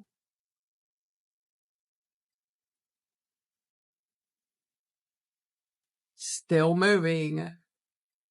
1, 2, 3 on the timer. It's still moving. My dad is the best. Like, man. Okay. Let me tell you the story. I don't know if I told you guys. Did I tell you the story? So, the reason why my mom got me those is because my dad was a lawyer. Now he's passed away. The reason why she got it is because there was a cross stitch that my dad's mom like had left him, and she had never really like told him that she was proud of him. But like I know deep down inside that he knew that she was proud of him, but it feels almost like she had taught him how to use his intuition in a type of way, because after she had passed, my dad was showing my mom, his wife at the time, obviously, this cross stitch and the like little circle cross stitch things, and it was a pair of justice scales that his mother had made for him because he was a lawyer. He was showing this to my mom after she had passed. Like, look, my mom made me this, blah, blah, blah. She said that she watched him, like something compelled him to flip it over. And, you know, like the cross stitch on the back, it just looks like kind of a mess, right? Where it's the other side of it, right? Something compelled him to start unraveling all of that. And underneath all of the yarn or the string or whatever it is, there was a note stuck back there. How did he know that note was stuck there? And it was like in the cross stitching, right? Like you had to unravel it. You couldn't see anything like sticking out or anything like that. There was a note inside of there, and it was upside down. He pulled it out, flipped it over, and it said, "I'm so proud of you." And it was from his mom. Like, how in the world did he know, other than she helped him use his intuition maybe in subtle ways before she passed, or she was helping him use his intuition after she passed. She started to make signs and synchronicities and dots connect and awareness happen. I noticed after my dad passed is when my spiritual awakening happened. And I've noticed for a lot of people, a lot of us don't wake up until somebody that we're really close to. Okay, this isn't the case for everybody. Until somebody that we're really, really close to crosses over, and then they really, really help show us some things, like on a deep level. My dad has performed, in my eyes, miraculous acts as far as helping me see, waking me up, making me become aware to things unfair or imbalanced in particularly. He is been continuing to communicate to me that he is part of the spiritual justice team, and he is even helping me see, and it's like he's helping me with things that are imbalanced in my life, whether through perspective shifts, perspective flips, or literally helping that balance out by helping me do the internal work necessary to heal my side of things. So I respond to those unjust situations in a fair manner. And as I do things, start balancing. First, they're balancing spiritually, and then they start to balance in the physical. Pay attention, guys. If you have a passed on loved one, like if you guys have passed on loved ones, like literally they're helping you. They're helping you in so many ways. Like the overwhelming feeling that I have had as of at least like the past couple months of my dad's presence and constant work in my life. Like there is a collaborative energy between us and an acknowledgement of constant conversation. If you're not still talking to your passed on loved ones as if they're still here, like they want to continue to nurture that connection even though they're not here, like just because you can't see them. In fact, there is a closer connection that I in a different way, obviously not in the way of me being able to see them, but in a different way, in the weirdest way, in the most uniquest way, we're more close than when he was alive. And I really just want you guys to like pay attention because they're really trying to like continue on the bond, continue on the connection. There's so much more to y'all's relationship. Actually, more exciting, liberating things in which the ways you can work with your passed on loved ones after they pass. After, like, I mean, amazing ways. I love you guys.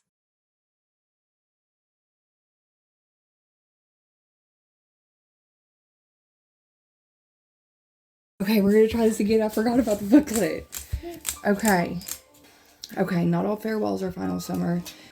Some voices still echo through time. What was it?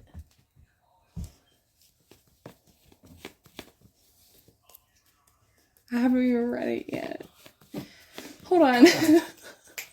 Coco! She knows my poems. It says dedicated to Bethany. Oh my goodness. You try to make me cry more. I'm crying enough. God.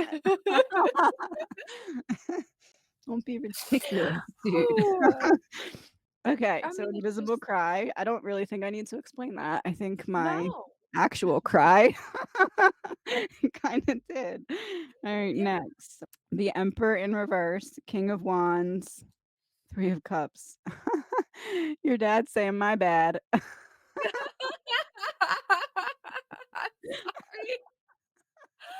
I'm sorry. I'm just trying to be a good friend. He's like, I'm sorry, I thought you needed the comic relief. My bad. Oh my god, this is exactly how he would be too. Oh yeah, 100%. Oh my, okay. I need some Red Bull after that. Oh, Red Bull Okay. gives you wings. Oh. This is the first this is the first time I have ever drank a Red Bull in a YouTube video, and it's right after your dad comes down with that. Girl. He's like, "I've Oh. got wings, so this is just what happened." Oh my goodness. Okay, so how is it what are you doing? How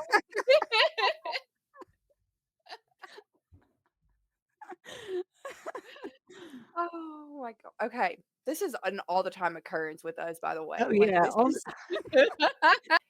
How is it that you feel your spirit team is proud of you for kind of being the leader that you never got to have because you recognize the way that other people were doing it wasn't the correct way? Yeah, I think that it's this, only one can win mentality that scares me because, look how big the world is. Like one person can make a big difference, but like it goes my mind is going to the quote that Sarah gave in Taylor's speech yesterday, where she was like, you can have your cup full, but if there's no one with to celebrate it, it's just going to make a puddle on the floor. And it's silly, but it's so true because, you know, I think that a big part of the test from the devil, from the adversity, everything God wants to do, the devil wants to stop. So, how did the devil try and stop me? Through other people, through making me feel like I wasn't allowed. Like I wasn't allowed to have these gifts. I didn't have the credentials to help people. And it was like God saw that and was like, "Oh, yeah, watch this. Watch these specific experiences I'm going to give her so that she can understand this experience and that experience and help another person." I might not have gone through the exact thing, but I have the puzzle pieces. And if I put them together right, I can understand that situation or that person. So I think that it's kind of like what the devil sent to stop me, other people not understanding me. God was like, "No, I'm going to give you a very specific understanding of people so that it doesn't matter if they understand you because you'll understand them well enough that you can teach them how to understand you." You'll be able to see the patterns and see why they're doing what they're doing and what trauma they're operating out of. Right. Yeah, so now you don't have to take it as personally as you once did. It's like, it's so freeing. That's the most liberating thing you can do for yourself. Exactly, and I think that another part of it too is, like, me and you are very similar, we've had a lot of similar wounds, similar experiences, so me teaching you the blueprint, you're like, "Yeah, this makes sense," because I wrote it from a place of similar experience. Yeah. But, if Joe Schmo over there doesn't like me from something he heard about me He's not gonna 10 years trust. ago, but then I teach it in a way that he's like, "Oh, no, she's on to something." That's what shouldn't be able to happen unless there's something there. You don't Mm, wanna listen to me, you don't wanna learn from me, you don't wanna like right, me, but what I'm showing you makes sense to you. So right. it's almost like God kinda set that up, like, let them not like you because those are the Yes, people that when they believe you, when you've convinced them. because how could it be from her? How Yeah, could it be from her? She da da da da da da da da da. yeah, She exactly. and that's so funny because isn't there a saying that goes something like this? It's like you'll see the people that God used come out of addiction or have tattoos or not look like who God would use. Oh, they do tarot. They can't Yep, be from God. What? yeah. Isn't that demonic? Yeah. Isn't Which it is funny it's how so weird to me. I mean, not weird, weird's not the right word, but, like, when people view tarot as, like, instantly going to, "Oh, that's demonic," I Mhm. always think to myself, like, "Why are you giving a deck of cards that much power?" It's the person that has the power. Yes. Like, if you're saying it's demonic, you're saying that when I'm holding this deck, if I wanna do good with it, I can't because it's a demon. It's a Mhm. it's a it's a pile of paper. It like a car, like, you could look at cars and say, "Oh, no, cars get in accidents, they crash, they kill people." Do some of Mhm. them? Yes. But does that in part have to do with what the operator of the car is doing? Yeah. Yes. Like, I can take this deck and be evil, I can take this deck and be like, "Hey," like, tell my client lies. Do I do that? No. And do I show that I'm not doing that by evidential information? Like, "Hey, this has shown up in your reality. Hey, this is something that you're experiencing. Now, if I'm right about that, here's some guidance about this." I think it's that. It's like, Yeah, you because know the car can get you from point A to point B. We have seen what it's done for us. right, right. The proof is in the Exactly. pudding. Exactly. How is it that you realize that you never miss what what is truly like, you don't miss what is for you, truly.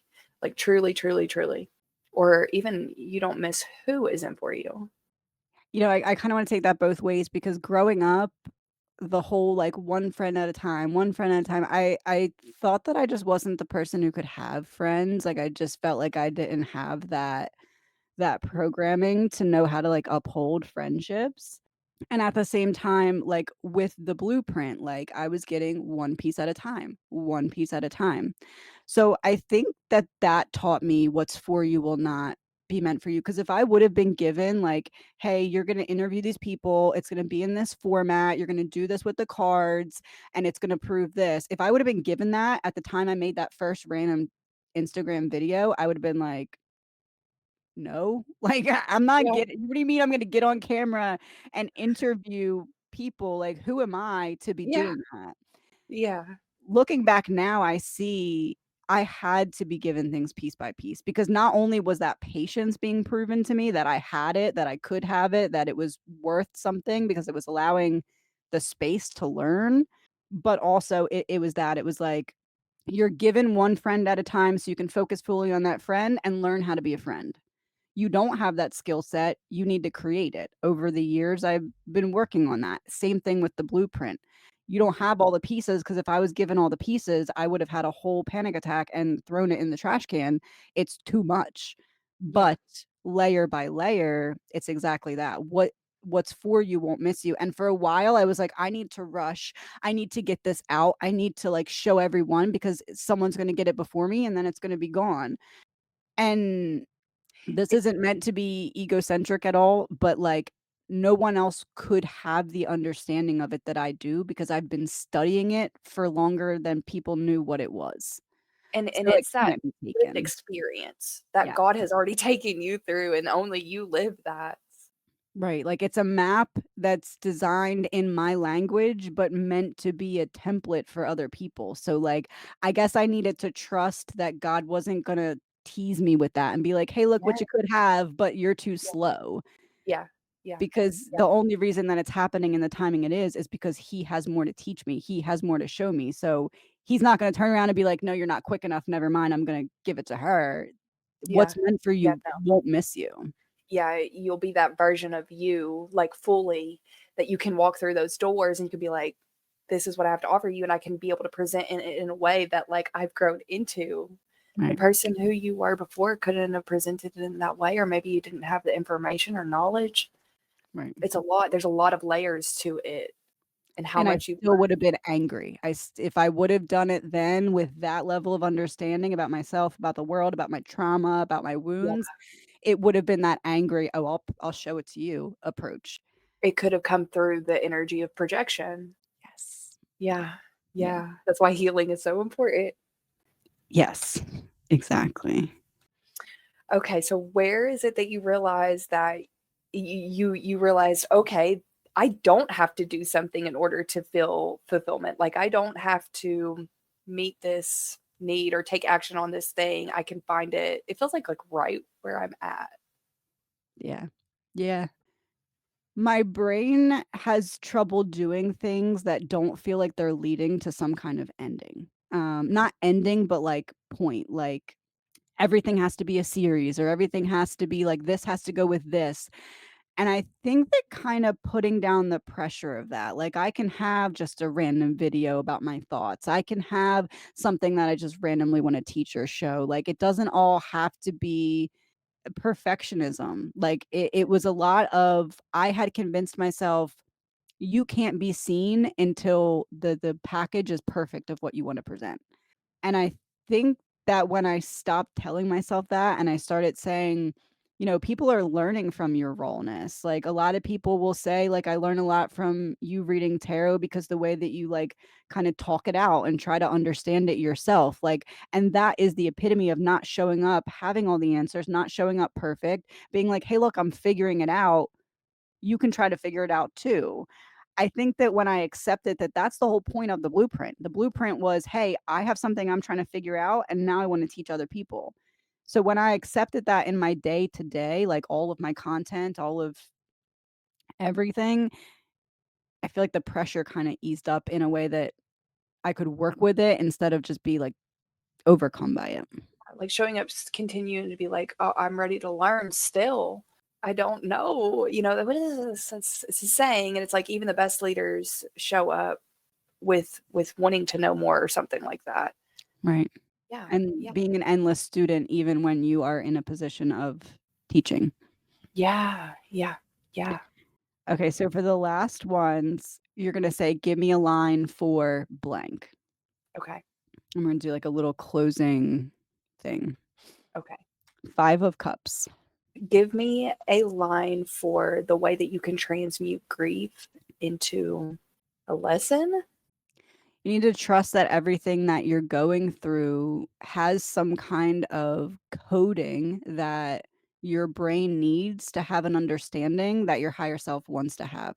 So your higher self essentially says, "Hey, I want to learn about pain. I want to learn about grief. I want to learn about, like, this experience." Inside of that experience is, like, this password that you type in almost, and your higher self is like, "Okay, cool. I don't need to repeat that cycle anymore. I've learned about this." So accepting the process of there's something to your pain. There's a key inside of it for you when you sit with it long enough to, like, siphon through all the darkness and find that little bit of light inside. Yeah, yeah, yeah. 8 of wands. Give me a line for how it is that you take action and utilize your energy correctly to get whatever it is that you need done. Prioritizing, like, time management is a struggle for me because my time management is geared more towards what I want to do most in the moment. Like, I have this video idea, I have this meditation idea, I am thinking of something that I saw that this client asked about, so I wanna jump into their reading right away. I think with this, I needed to learn that time management needs to stem from what is most time priority, time sensitive versus what I just want to do most. I think that that's what I need to have a grip on the most to keep things in flow. losing the thought if you don't do it right then, is that also like a fear? Yes. But it's like if we lose it, is it okay? That we might not supposed to remember why you missed going into that appointment right then or into that Right, reading right then because you were right. meant to do this instead. What has helped me, I will say, is I usually do like a one day long voice memo. So like I'll name it Monday and then throughout the day I'll just go into Monday and I'll be like, okay, blah blah blah blah blah, and then I'll pause it, blah blah blah. And I'll just by the end of Monday, I'll either scan through the transcript or, sometimes I'll be like, no, that's too much. Delete. Or sometimes I'll like make a list, but that has helped to just literally every time I need to think of it, voice memo, voice memo. I have like 8 that I haven't gone through yet from last week alone, but it's Yeah. there and it It's makes me there feel so like I'm you not don't have losing. to feel anxiety about it until Yeah. you do it. Yeah. Yeah. It helps my anxiety with it because 'cause I'm like, "I Yes, didn't lose it. It's there. Do I need to do anything about it right now? No, but it's there it's there. if I have time." Yeah, so you don't have to feel bad. Yes. Yeah. Yeah. 7 of Cups. Give me a line for how you dispel confusion with clarity. Data. I've learned that the brain just wants to fill in the blanks and anxiety and depression is a suppression of your system. Your system suppresses when it doesn't want to expand and it doesn't want to expand when it's confused and doesn't have answers. Mhm. And information and choices and all that the clarity comes from data, just collecting data. Let me learn about this. Let me have experiences in this. Let me feel my feelings about this. Let me listen to other people talk about this. You don't have to agree with them, but they're giving you data points. And I learned that my brain loves to be fed data. And for a while, I was hard on myself because I'm like, if it doesn't align with me, I can't take it in. And what I was missing for a long time was the contradictory data, the data that I listened to, and I'm like, I don't agree with that, and that's okay. So I think that clarity in allowing yourself to take in more information about not only your beliefs, but the opposite of your beliefs. Because if you're listening to something opposite of your beliefs and you're not agreeing with it, you're strengthening your beliefs, Mhm. which is another data point. So it's almost like these different levels, like there's surface level data points, then there's intellectual and emotional, and then there's that like combination data point of like, I listened to something I don't agree with and it helped me solidify what I do believe in. So I Right. think that just feeding my brain as much data as it wants, when I feel like resistant to my emotions, I've noticed I just need more data points. I need to intellectualize it a little bit and then I can feel it because I'm not anxiety ridden about understanding it. Mm. So I think just kinda coming to like a peace treaty with my brain, like, "Hey, I'll give you the data, but then you need to let me feel, unpack, and transmute." So it's kinda like this little agreement that my brain and my heart have come to that kinda works. Feed me data, and I'll let you be. I love that because I struggle with Neptune energy a lot. So thank you. Like, because I hate sitting in that energy of confusion. Right, I never thought to think, well, let me just like sit and observe and take a minute and try to take some more things in because we obviously just don't have the data. right, I'll beat myself up and said, thank you. right. And I Yeah. always do this little thing that I call an Excel sheet, like, if I'm really stuck on something, it takes a while to do this, so I wouldn't recommend it for every single problem, but I do what I call an Excel data sheet. I don't think I've ever shared this before, but I will sit on the floor in the middle of my living room or the middle of my kitchen because I like to lie on my kitchen floor when I'm stressed.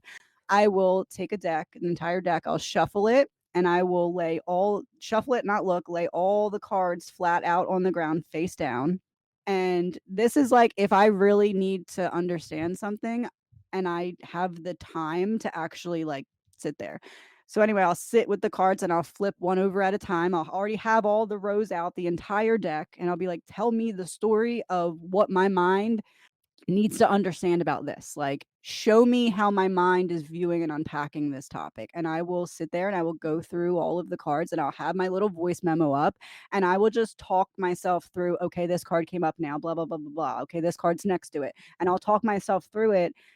And then it's weird, but I will listen to that voice clip as I fall asleep that night. So my brain is like taking it all in. I listen to it unconsciously, essentially, subconsciously, unconsciously, whatever. And then when I wake up in the morning, I listen to it again because my brain already has the foundational understanding of what I was rambling about, so that I feel like when I listen to it consciously after subconsciously, I can pick out the data points. And essentially that's my Excel spreadsheet. And then I don't force myself to do a bunch of things. I just sit with what came out. Maybe throughout that week I'll listen to that a couple more times, maybe not. Maybe I'll journal about it, maybe not. Sometimes I do like weird art things and then usually throw them out, which is weird. Like I'll make an art project about my Excel data sheet and then it'll be in the trash a couple days later. But that has helped me so much because these are what my like data pieces have been. So Yeah. spreading them out in that way is essentially spirit being like, here's all the signs that I use for you. I'm going to paint them in one specific way. You're not getting the same card twice. You're not getting like different combinations. You're going to understand it because it's being painted as like a solid final picture. But you need to sit and unpack it to understand it. It's you doing the work of it. So I don't remember what the question was, but that's how I get my data points. Clarity. Yes. Clarity. No, I appreciate this so much. So much of my brain needs to understand, and it's processing is what we need. We'll call you and vent and vent and vent and vent. And it sounds like we're complaining about the situation, but we're not. We're just Right. processing. But I have not figured out how to process without having another person to process to. And then I just end up becoming like somebody that is just I'm perceiving I'm being annoying at this point because I'm just venting and venting and venting, but I'm not venting, I'm processing. I'm trying to understand. So let me go lay down on my kitchen floor. Yes, it was exactly that too. I always felt like my brain was too much, and this was like a way of kinda Yeah. like you said, like, when you do this spread, you'll probably be communicating with your dad. Mine was always kinda like my higher self, like, I was Yeah. sitting there having a conversation with my higher self, and, like, Yeah. I'd flip over the first card, and I'd be like, "Okay, 5 of cups." My brain right now is focusing on defeat. What do I feel defeated about? And then I won't just flip over the next card. I'll sit there and I'll be like, okay, what's coming to me? What am I feeling? And then I'll talk about it and I'll flip this over and I'll be like, okay.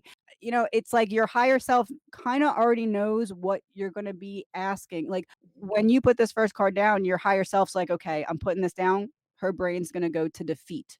I know Yeah. that. So I'm going to put this card next so we can talk about fast defeat. So Yeah. it's like your brain put all of that in order. You're basically conversating with your own brain through this Excel Yeah. spreadsheet. Yeah, but in a little bit That's more organized way because we do it it'll hurt our brain if we just try to do it. right. I love it.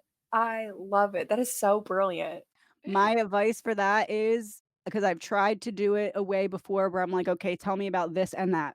One topic, like one specific. If you have something where you're like, okay, I need to look into this decision and I need to look into that decision and compare them, you need to do this decision as a spread and that decision as a spread. This spread is for one topic. I don't know how to explain it, but when my higher self gave me this, girl, one topic. Don't try and figure Over out your whole life in this because it's not going to make sense that way. It's like you open this Excel spreadsheet and it's like the data points that create one code. Like the coding in this spread when it's typed into the computer gives you the picture of that reality. You know what I mean? It's like Mhm. your higher self is projecting that reality in reverse through the spread. That's how I view it. Like it's coming inverted, like Yes. inverted, like a Yeah. mirror, one of those mirrors. But I Yeah. guess it's every mirror, right? Yeah. Yeah. Exactly like that. It's a mirror. There's Yeah. people that argue though that it's not a mirror, that not everything is a mirror. But what if it is a mirror? It's just inverted. Right. Right. And in code. I love it. I just love it. I just love it. Queen of Swords. How is it that you are creating and cultivating boundaries for yourself whenever you realize what it is that's your personal truth and that's all that matters? Or give me a line for that. Your mind can be your greatest ally or a prison guard. It's Yeah. your decision which way it goes. It always starts out as a prison guard after trauma because that's a survival mechanism. Your brain is like, no, nothing new's getting in here until we fix all the destruction that already happened. But that walls you in. So you need to kind of befriend your own mind in a way and say, okay, I understand, brain, that you're a little little pissed right now. What do you need? What's called you're not in chaos for no reason. You're in chaos because you're trying to protect me. Your brain wants you to survive. You are what's keeping your brain alive. But you and your brain are keeping each other alive. Your brain's not trying to sabotage you. Your brain is trying to protect you. So when you look at it like that, I feel like it switches the way you perceive almost anything. My brain doesn't hate me. My brain doesn't want me to experience more trauma because last time I experienced that trauma, that almost killed me. My Yeah. brain didn't, the Yeah. trauma did. So my Yeah. brain's like, "Hey, we're not doing that again. I'm going to make you anxious so you don't do that again."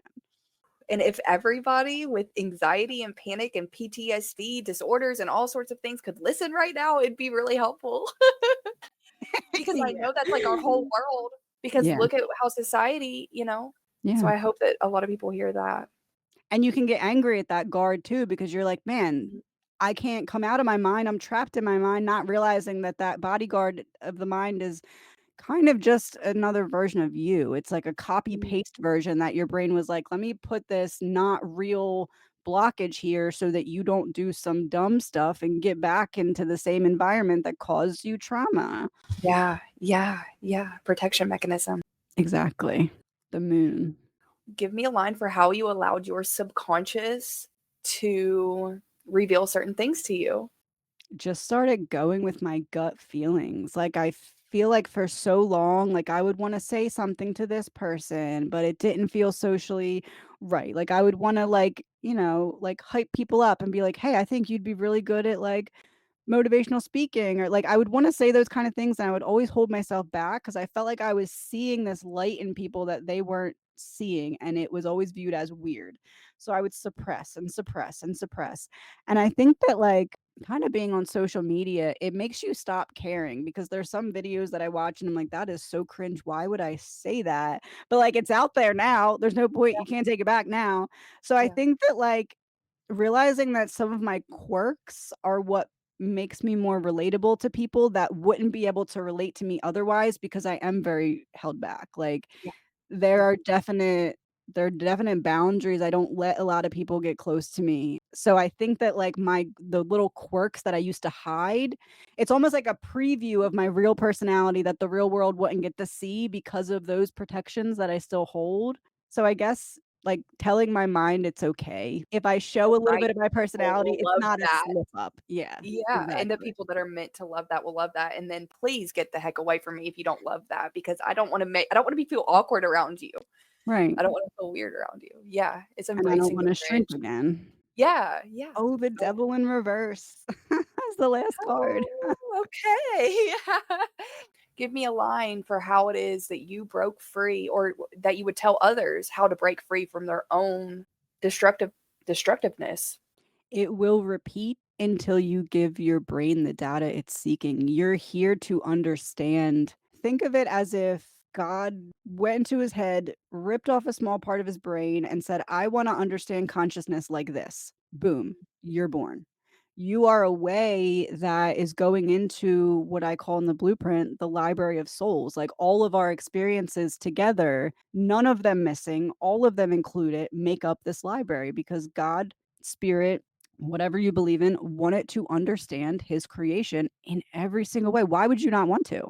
Like, Right, I right, because mean, you created it. Let's go play yeah, in my creation. Yes, exactly. And exactly. time is an earthly construct. So if you literally, quite literally, have nothing but time, Yeah. why would you not want to understand everything you could about your creation? Why Yes. would you not put a little bit of yourself in all of these different vessels and be like, let me understand everything, Yeah, right?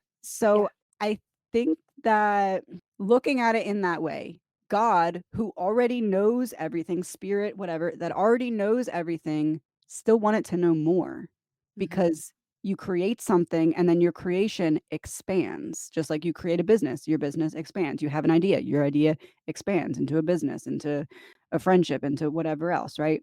Looking at yourself in that way, if the God of the universe had all of the information, had all of the experiences that he could have, and still wanted to learn more, why would my brain not want the same? Like, Mm. your brain just wants to understand your human experience. And when you contract, you're saying, no, To that human experience. yeah, you're Yeah, shrinking yeah. yourself, you're denying yourself the experiences. You can only move on your energetic blueprint map if you are in a state of expansion. If you are in a state of contraction, you're stuck on the blueprint. You may make it from the throat chakra down to the heart chakra. You may make it from the root chakra up to the sacral chakra, up to the solar. You may go through these experiences, but the second you start contracting, you are locking yourself into that part of the journey and you're not moving until you contract again. And you will continue to have the same experiences in different scenarios or the same energy in different people until you expand so you can move to a different place on the blueprint map. So I guess I'd say what I would say to people is you only move in a state of expansion. And if your goal is to complete this obstacle course, the hard times, the big emotions, the difficult moments are proof that you're moving. They're proof you're not stuck. If you're experiencing harder things, if you're in the new levels, new devils where you're being challenged more, good. You're not where you used to be. You're not contracted in that one square of the Excel data sheet. You're moving up. So I guess I'd say acceptance that the hard times, while not ideal, show you're moving. And that's the point. Yes, I love that. I love that so much. That was a good way to end it. I I like that. love The that. devil coming out last. Oh, that was fun. Thank you so much for doing this. You're This was welcome, love. yeah, this You're was welcome. This was great. Like, this made me so happy. no, me too. I'm I'm gonna glad. carry this in my heart forever. Thank you so much. Thank you everyone for watching. This was part 1 of my 3-part series. Part 2 will be the 27th episode. Until then, I have a bunch of really fun guests lined up for you. I actually did an interview yesterday, but I'm posting it after mine so that I'm the 12th episode with Vibin by Cece, who is a manifestation and life and love coach. She has a book, she has a podcast, all of that. Her episode is coming out next week after mine. I do have a male medium lined up and his wife for a future episode. So that's going to be a cool, they're going to be the same crown chakra, I believe, but different seasons or something along those lines. So that is all. Thank you so much for watching. Thank you for holding space for this. We will see you all very soon. Thank you for watching Humans for Humanity. And this is really not for anyone else other than myself and Gavin, but I want it to be posted, and you'll see kind of why. I want it to be posted now because I'm trying to prove something to my son as well. Not anything he knows that I'm trying to prove to him yet. I want this to be up now so that I can show my son it later and show him the timing of when I post it. So I can prove to him what I'm trying to prove to him with the blueprint. And maybe one day I'll read this a little better when I'm not crying, but I know I need to read this now. So this is what we get.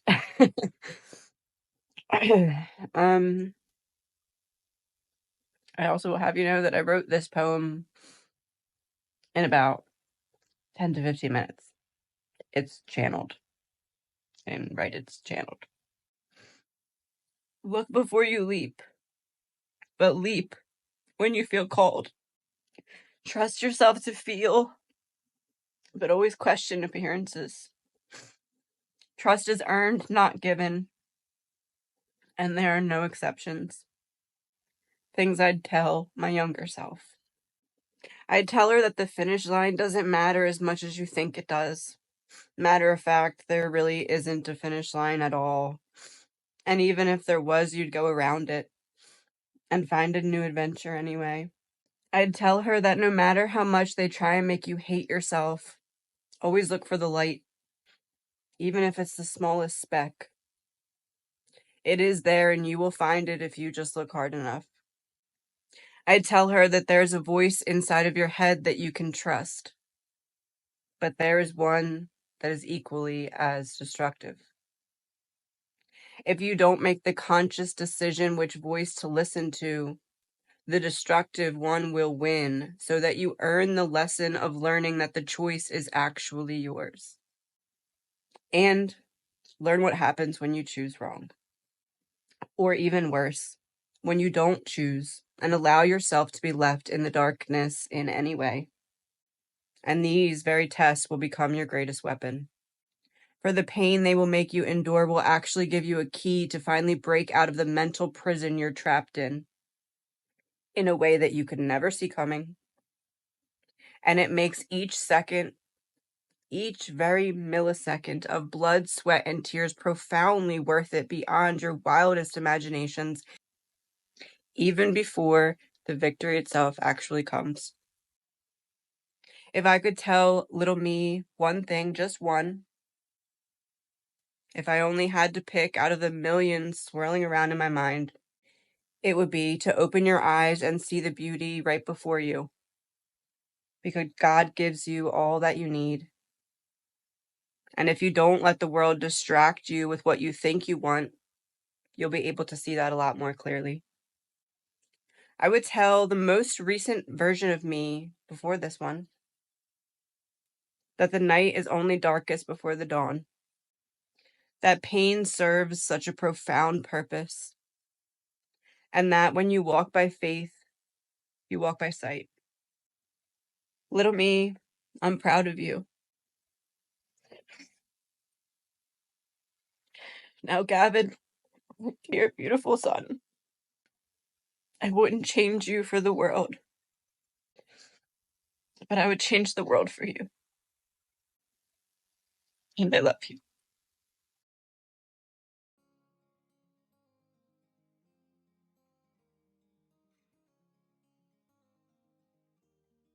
I'm Captain America! There goes gay. Good job. I'm from the way to make up silly songs, splashing in here and the tub. I do that, right? Santa, Santa, go, go, go! It's go, go, go. Are you sure that's what he says? It's a go, go. Oh. It's a go, go, go. You're sure it's not ho, ho, ho? It's a go, go, go. Oh, it is? It's a go, go, go. Oh, okay. I didn't know. I thought it was ho, ho, ho. What's it say? Max loves the movie. Oh, thank you. 99, 100. Woo! High five! Now we can go to Applebee's. Okay. A $100 bill?